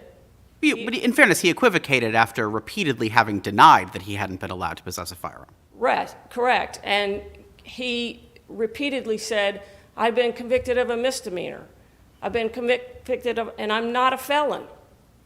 So I think that that evidence standing on its own is certainly insufficient to establish that he had the requisite knowledge that is required by rehafe. Do we have to delve into or think about what a reasonable criminal defense lawyer would advise him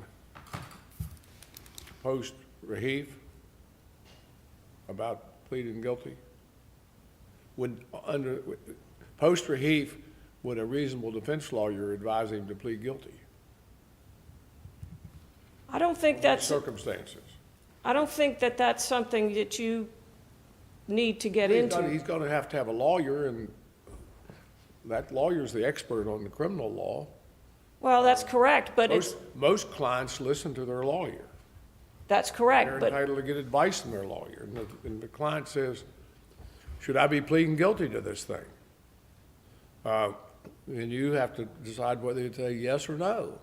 And if you don't, and if you know all the facts that you know now, and whether he understood he had a felony conviction or not, or a conviction with a penalty of greater than a year or not, you'd have to give him advice on whether he should plead guilty or not. What would you do? Well, that's absolutely true. Do we have to think about that in trying to figure his case out? What I mean, I- this case, you've got a point maybe that your case is a little bit, is maybe different than these other cases that have come through here. Yes, sir. And maybe this is the unique case. But what would a reasonable, not only what would the reasonable probability of what he would do, but what's the reasonable probability of what the defense lawyer would do in these circumstances that's advising him of what to do? Your Honor, I've never understood it to be what the reasonable defense lawyer would do in Well, this I situation. know, I'm not saying it's in the law books. I'm talking about, what would, the client asks lawyers, what should I do? Well, What should I do? Tell Your me Honor, what, based- recommend to me what I should do. Based on the evidence that this is in this court, in the entire record, and I will say at this point, I strenuously objected to the materials that the government brought into this case, into the supplemental briefing. I strenuously object to that material because it was not in the entire record in any form or not before the district court. A reasonable defense lawyer would say, well, let's look at the facts of what you actually knew as of the day. You tell him all that, you review all that with him, you counsel with him, and maybe you sit down with him for an hour or two. But at the bottom line, at the end, what do you tell him? He says, well, should I be pleading guilty or not? And you say, it's your decision. Well, all right, but before I make that decision, I want your advice. I'm entitled to your advice. I know that much. You're my lawyer. I'm entitled to your advice. Lawyers give advice to their clients. What do you do? Do we think? I advise we him. take I mean, that- Your Honor, sure I you do. can't, I mean, I think that's a, You're saying you'd advise him to think about it. I say, I've had criminal defendants I represented too, and I always gave them advice on whether they should be going to trial, or plead guilty, and they asked me. And sometimes we didn't agree, and sometimes they would, act contrary to it, but it wasn't very often. Most of the time they'd take my advice. Your Honor, based on my review of this record and what I believe to be the entire record in front of this court, aside from the material that the government tried to shovel into this case, my advice would be to go to trial. Could you clarify what material you mean by that? This is the material that they brought in the supplemental joint appendix, which was never in front of the But district what court. specific, just so I'm as clear as I can possibly be, what specific material are you referring to? We're talking, I'm referring to a policy by the South Carolina Department of Probation, Parole, and Pardon Services that was in effect when Mr. Hayward was on probation, a computer entry that showed he completed, quote unquote, a ceasefire form, a blank form that was not in effect as of the day he was on probation, and an affidavit executed by his former probation officer the day the government's brief was due, indicating that she always advised clients as to the consequences of their conviction and that sort of thing. That affidavit was executed in December of 2021. It's not contemporaneous with any material. Any of this before the district court? I'm sorry? Is there any of this material before the district court? No, Your Honor. So the government wants to take it up, us to take it up on appeal? Yes, Your Honor. It's not in the record then? They're asking to supplement the record, or how do they, is it, has the record been supplemented? There's a rule and provision in maybe I should know all this before I got in here, but I didn't. Rule 10E of the rules of the appellate procedure provides for supplementing the record. Was that complied with? They moved to supplement the record, And over my objection, it was granted. It was granted, okay. And, Your Honor, these materials do not qualify as the type of materials that should be permitted. You think that ruling was wrong? Yes, I do. Okay. If I could have one other Oh, sure. point to make here. Yeah. Counsel, I understood you to say you did not have your briefs with you. Yes, Your Honor. I've tried to look back through the supplemental reply brief that you had identified, and maybe I missed it, but I can't find anywhere where you have argued that Mr. Hayward did not know that he was convicted of an offense punishable by more than a year. And to me, that would seem like the most fundamental point in this case under Moody. Maybe I have inartfully presented it. I certainly would contend that he certainly did not know that he had been convicted of an offense for which the penalty was greater than 1 year in prison. He was convicted of a state misdemeanor offense. He received a 1-year sentence, suspended to 6 months probation. He never served any time in prison. All right, thank you. Thank you, Your Honor. Judge Hyden, you got anything else? I do not. Thank you very much, Ms. Harrell. Ms. Stratton? May it please the court, I'm Katie Stoughton on behalf of the United States. Mr. Hayward has not shown that the Rahafe error in his plea colloquy affected his substantial rights because he has not shown a reasonable probability that had he known of the knowledge of status element, he would have gone to trial instead of pleading guilty. I would point the court to 3 different parts of the record that support the government's contention that Mr. Hayward would not have proceeded to trial had he been aware of the knowledge of status element. First, both the Supreme Court in Greer and this court in its decision in Hobbs indicated that it's substantial evidence that Mr. Hayward knew of his felon status, that he stipulated during his change of plea hearing that he had a prior felony conviction, and he did not challenge the PSR's finding that he had such a conviction. It's certainly not dispositive alone, but I do think that it gets us a good bit of the way there. Well, but that's going to be true in every case involving a forfeited Rahafe error, right? Because otherwise the district court shouldn't have accepted the plea. That's right. And I would point out, and these cases are not cited in the brief, I'm happy to file a 28J letter on them, but the First, Second, and Fifth Circuits have all looked to state law to figure out whether the defendant would have or should have or probably would have been advised during the state court proceeding of the maximum penalty for the offense to which he pled guilty in state court. And here, South Carolina Supreme Court requires a defendant to be advised by the trial court of the maximum and any mandatory minimum penalty. Mr. Hayward didn't challenge his state court conviction as his plea being not knowing and voluntary, and again, he stipulated to it in federal court.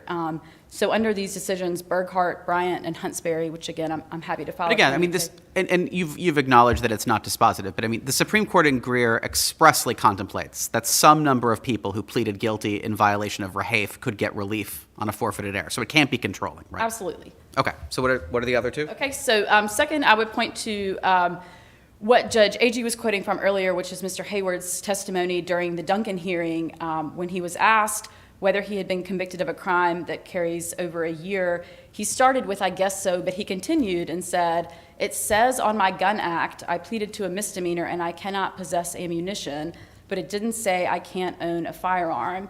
The gun act form is a reference to the Project Ceasefire form, which informs offenders of the terms of the Gun Control Act of 1968, which of course implemented 922G. I mean, it's just facially not credible for Mr. Hayward. Knowing you couldn't possess a gun is not the test. That's correct, Your Honor. It's whether he knew that he had been convicted of a crime punishable by more than a year in prison. So if indeed Mr. Haywood has not argued that he did not know that he was convicted of an offense punishable by more than a year incarceration, has he waived his Rahafe argument? Well, I read his brief to argue that he did not know he couldn't possess a firearm, which was not the relevant inquiry. Well, but doesn't, I'm looking at page 8 of his supplemental brief, and it's literally quoting Greer. It said, if he could, Mr. Hayward must make a sufficient argument or representation on appeal that he would have presented evidence at trial that he did not in fact know he was a felon. That language is on page 8 of his supplemental brief. Why isn't that enough? Well, because he didn't make an argument that he would have presented evidence that he didn't know that he had been convicted of a crime punishable by more than a year. Instead, he made an argument that he didn't know that he wasn't allowed to possess a firearm. So all of the evidence cited to in the brief Wait, hold is on. that... No, but because the very next sentence in that brief is the evidence as a whole in the whole record establishes that Mr. Hayward can meet the third prong of the plain error test, which literally just was the reference to Greer. I don't understand how that's not sufficient to preserve the argument. So I am not arguing that he's waived his claim. I was attempting to respond to Judge Agee's question, but we are comfortable that we can win on the merits here, and that's the argument that we've made in our The response. government's not arguing waiver. We've That's right. settled that. That's right. So I think it is in some ways the case that Rahave contemplated, right? Mr. Hayward did not serve any prison time, and his state offense is classified as a misdemeanor under South Carolina law. But I think what makes the difference here is that he admitted that he had received a Gun Act form informing him that under 922G, because he had been convicted of a crime punishable by When they more talk than a about year. the Gun Act form, are they talking about that Form 273 or something like that? What is that? What form number? So this is, I think, a 13, let me see, I've got it right here. It's 1386. Form 1386? Yes, and it is, It's a form of the ATF? no, this is a form from the South Carolina Department of Probation, Parole, and Pardon Talking about Services. a state form? Yes, Okay. that was given to him following his state conviction for possession of cocaine, when he started his probationary sentence to inform him that under the law he was a prohibited person at that point. Can I just ask, have you gotten to your third? I know you said you had 3, and I wanted to make sure. Sure. So the third, and I will admit that this is post-plea evidence, so it's not evidence we would have used at the time of the guilty plea, but I think it corroborates that Mr. Hayward did know of his felon status. In August of 2018, before the sentencing, he wrote a letter to the district court acknowledging that he was a prohibited person. So I think based on those 3 pieces of... Are any of those encompassed within the things that Mr. Hayward's counsel has objected are not part of the record, or are those things that we all agree are part of the record? So these things are all part of the record. In terms of what the... Well, I'm not asking if the government's view they're part of the record. Are those I mean, I can ask your friend on the other side during her rebuttal, but I just want to know, are those 3 things you cited things that we're disputing whether they're properly part of the record or not things we're disputing? So those are all part of the record before the district court, so I don't Okay. think any of those are disputed. What we moved to supplement the record with, and what the court granted our motion to supplement the record with, was just simply to provide context for the court about what the Gun Act form is referencing and what that means in state court. What's your best authority for the proposition? I mean, I understand that the court says in Greer, and it said in other plein air contexts, that we have to consider the whole record. I guess I would say that until today, I would have always thought that the whole record means the whole record before the district court, not some other stuff that the government shoves into a supplemental joint appendix on appeal. Sure, and I think... Judge Hyten says is the record. The record on appeal is what was in the district court, but there's a specific provision under Rule 10E that lets you supplement the record under special circumstances, and we apparently approved it. I don't think I was on that panel if we approved that, because I don't ever recall voting to so file anything. But I guess we could strike it once it's here and say it's not. potentially, and Particularly what bothers me, if it was recited right, part of it's probably may be subject to judicial notice, which means you don't have to get it into this record supplementally under Rule 10E. Part of it, like an affidavit, is really something serious that shouldn't be coming in. It should have been in the district court, and the district court should have a shot at it. We should be reviewing what the district court decided the case on, not on something that you come in with a later affidavit to explain something. That's a bunch of crap, as far as I'm concerned. as a traditional matter, I completely agree, Your Honor. I will note this was a big topic of questioning during the oral argument before the Supreme Court in Greer. Several of the justices had questions for the government about what happens when no record was created in the district court about the knowledge of status because no one was aware of the element. And then you get up on appeal and all of a sudden the dispositive question. But the record needs to be created in the district court. Judge Norton had a record, and he was entitled to rule on what was presented to him and not have us review his ruling based on something else that you all come in with and cough up. That's right, Your Honor. But again, so in Greer, the government argued that there may be cases, and Greer, the opinion acknowledges, there may be cases where a defendant wants to make a showing on appeal that he didn't know of his knowledge of status, and the government in several cases has not objected to the defendant moving to supplement the record with things that were not before the district court in order to attempt to make that showing on appeal. And so we But nothing in, I mean, I guess I didn't reread Greer this morning, but nothing in Greer says that the government can shove in new evidence on appeal that wasn't before the district court as part of the whole record review. Is there anything in Greer that says the government is allowed to do that? Absolutely. No, it's just a citation to Rule 10E for the proposition that a defendant could make the showing. A defendant, okay. Right. But I will say that Mr. Hayward is asking this court to do what Mr. Greer asked the Supreme Court to do, which is to assume that Mr. Hayward challenged the knowledge of status element in the district court and that the government would not have then introduced evidence to show that he did have knowledge of his status. And the opinion in Greer calls that, quote, not a realistic scenario. And that's where we are here. I mean, again, I think Well, that but we sure, win. because this wrapped me around the axle a little bit when I was thinking about this case too, right? I mean, the typical Rahafe, or I don't know, the prototypical Rahafe error to me is the one where we go to trial and the defendant is found guilty. And then we have this problem because now we all agree the jury should have been asked to find X, but the jury wasn't asked to find X, and like literally no one presented any evidence about X at all. But that's not the question here, right? I mean, so your response is, well, if he tried to argue he doesn't know he's got this conviction, the government could come back and present evidence, but you don't get to make him plead guilty, right? Like the fact that you have, there are defendants every day who refuse to plead guilty despite what the government thinks is overwhelming evidence that they did it, right? That's right. But just to reiterate, I mean, I pointed the court at the beginning of the argument to three pieces of the record that the government believes establish that Mr. Hayward would not have gone to trial had he known of the knowledge of status element. And this contested evidence that came in under Rule 10E is not part of that. I mean, what we supplemented the record with was just to give the court context of what it meant when Mr. Hayward said that he had received a Gun Act form. Go back over those three pieces. Okay, sure. So the first is his stipulation at the change of plea hearing that he had a prior state felony. And then A stipulation? This is the Rule 10E stuff? No, Your Honor, No, I'm talking okay. about during the change of plea hearing in the district court. All right. When the district court asked him whether he agreed that he Okay. had been convicted of a felony. So this is where the district court asked him, do you agree with the prosecutor's summary that you were convicted of a felony? And then he says, I want to talk to my lawyer, and then he answers yes. Yes, Your Honor. And then the PSR also included that he had been convicted of an offense punishable by more than a year in South Carolina State Court, and he did not object to that finding or that conclusion in the PSR. So to reiterate, not dispositive, but under both Greer and this court's decision in Hobbs, substantial evidence that he did know he had been convicted of a crime punishable by more than a year.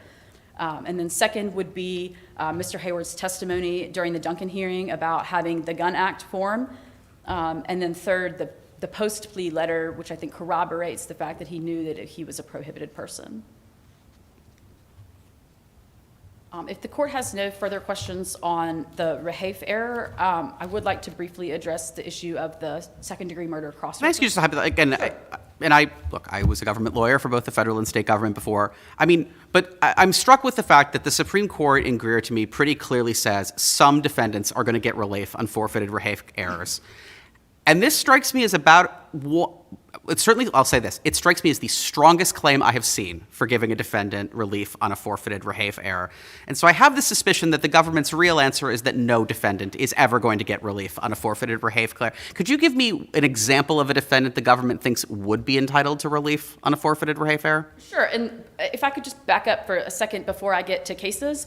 I think it's important to remember that Rahafe applies to all of 922G and not just to the felon in possession provision. So there are several parts of 922G where the question of the defendant's knowledge of his status has both a factual and a legal component. So, for example, whether the defendant was unlawfully in the United States. It's not just the fact of whether he knew he was in the United States, it's whether he also understood his immigration status. Same thing with being an unlawful user of a controlled substance. It's not just, did you know that you'd use drugs? It's that, did you know that that was considered a routine use of drugs that was contemporaneous with your possession of the firearm? Sure, but the prototypical typical Rahafe cases, including Rahafe and Greer, involve felons in possession. So which of those defendants does the government think would ever get relief? Sure, so there are a couple where circuit courts have granted relief. No, I'm not asking what circuit courts have held. I'm asking what the federal government thinks. Well, I think, for example, well, I'm going to cite to the case, but like the defendant in Davies who had pleaded guilty in state court but had not been sentenced and then possessed the firearm, so post-state plea but pre-state sentencing, I think he has a very reasonable argument that he did not understand he had actually been convicted in state court just by virtue of pleading guilty to those felony offenses before he had actually been sentenced.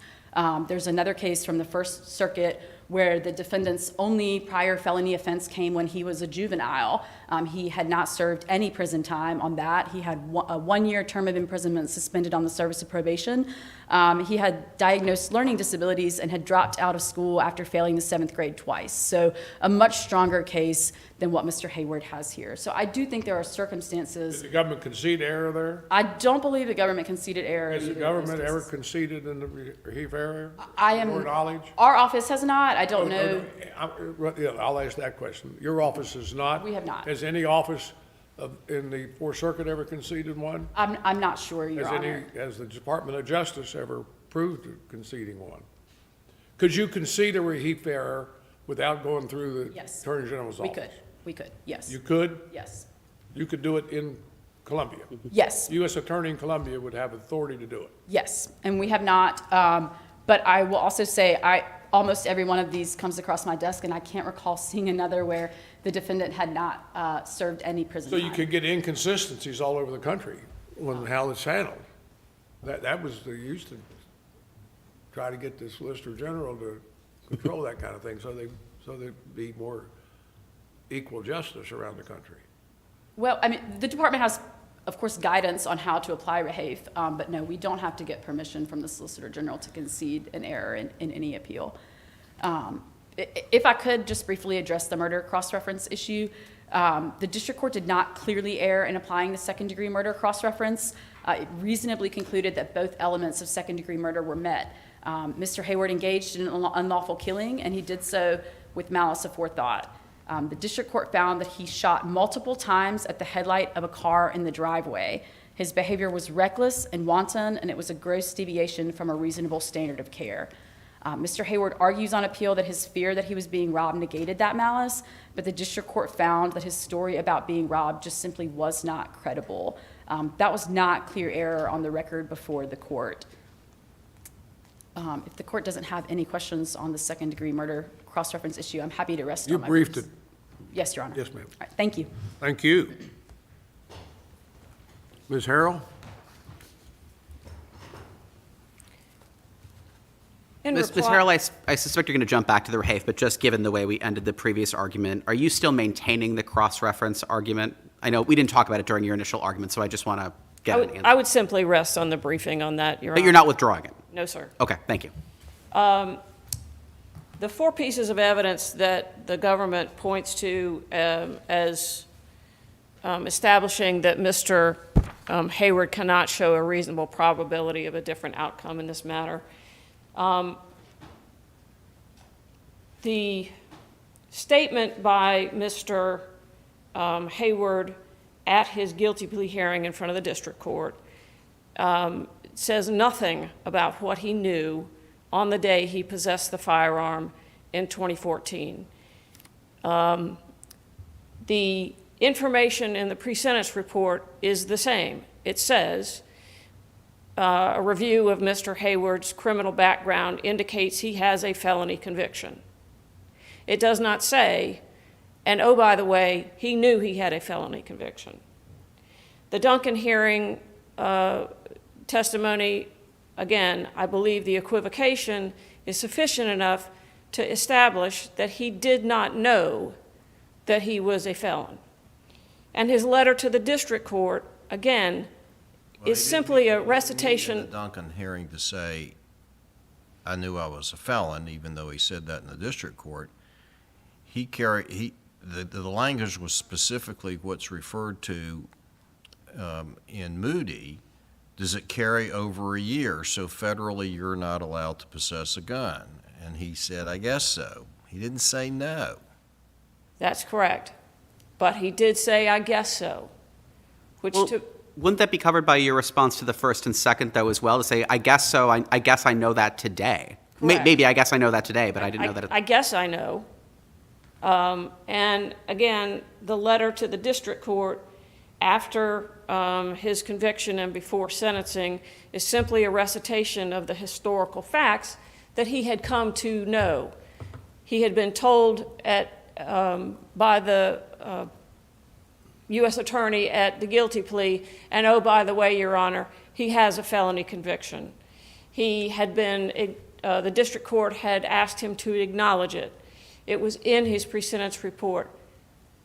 None of those sources say, and oh, by the way, he knew he had a disqualifying conviction under G1. Can I just confirm something that I asked your colleague on the other side? These 4 sources that we're talking about now, these are not implicating the supplemental joint appendix issue. These are things that were clearly before the district court?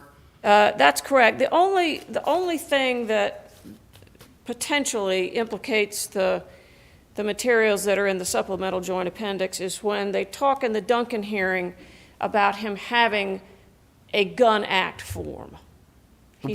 So his statement, I had a gun act form, that was before the district court, but any evidence about what that does or doesn't mean? About what that form showed or anything else was not before the district court. And I will, again, emphasize that Rule 10E about supplementing the record talks about materials that were mistakenly omitted or, there's some factual inaccuracy about materials that should have been included in the appellate record. And so, again, I have strenuously objected to these materials based on the rules and based on the fact that these materials were not before the district court in this case as part of the entire record. Thank you, Your Honor. Thank you, Ms. Harrell. We're unable to come down and greet counsel under the protocol rules, so we'll have to defer that to the next case. And we'll take this case under advisement. And Madam Clerk, we'll adjourn court till 2 o'clock this afternoon, I think. This honorable court stands adjourned until this afternoon. God save the United States and this honorable court.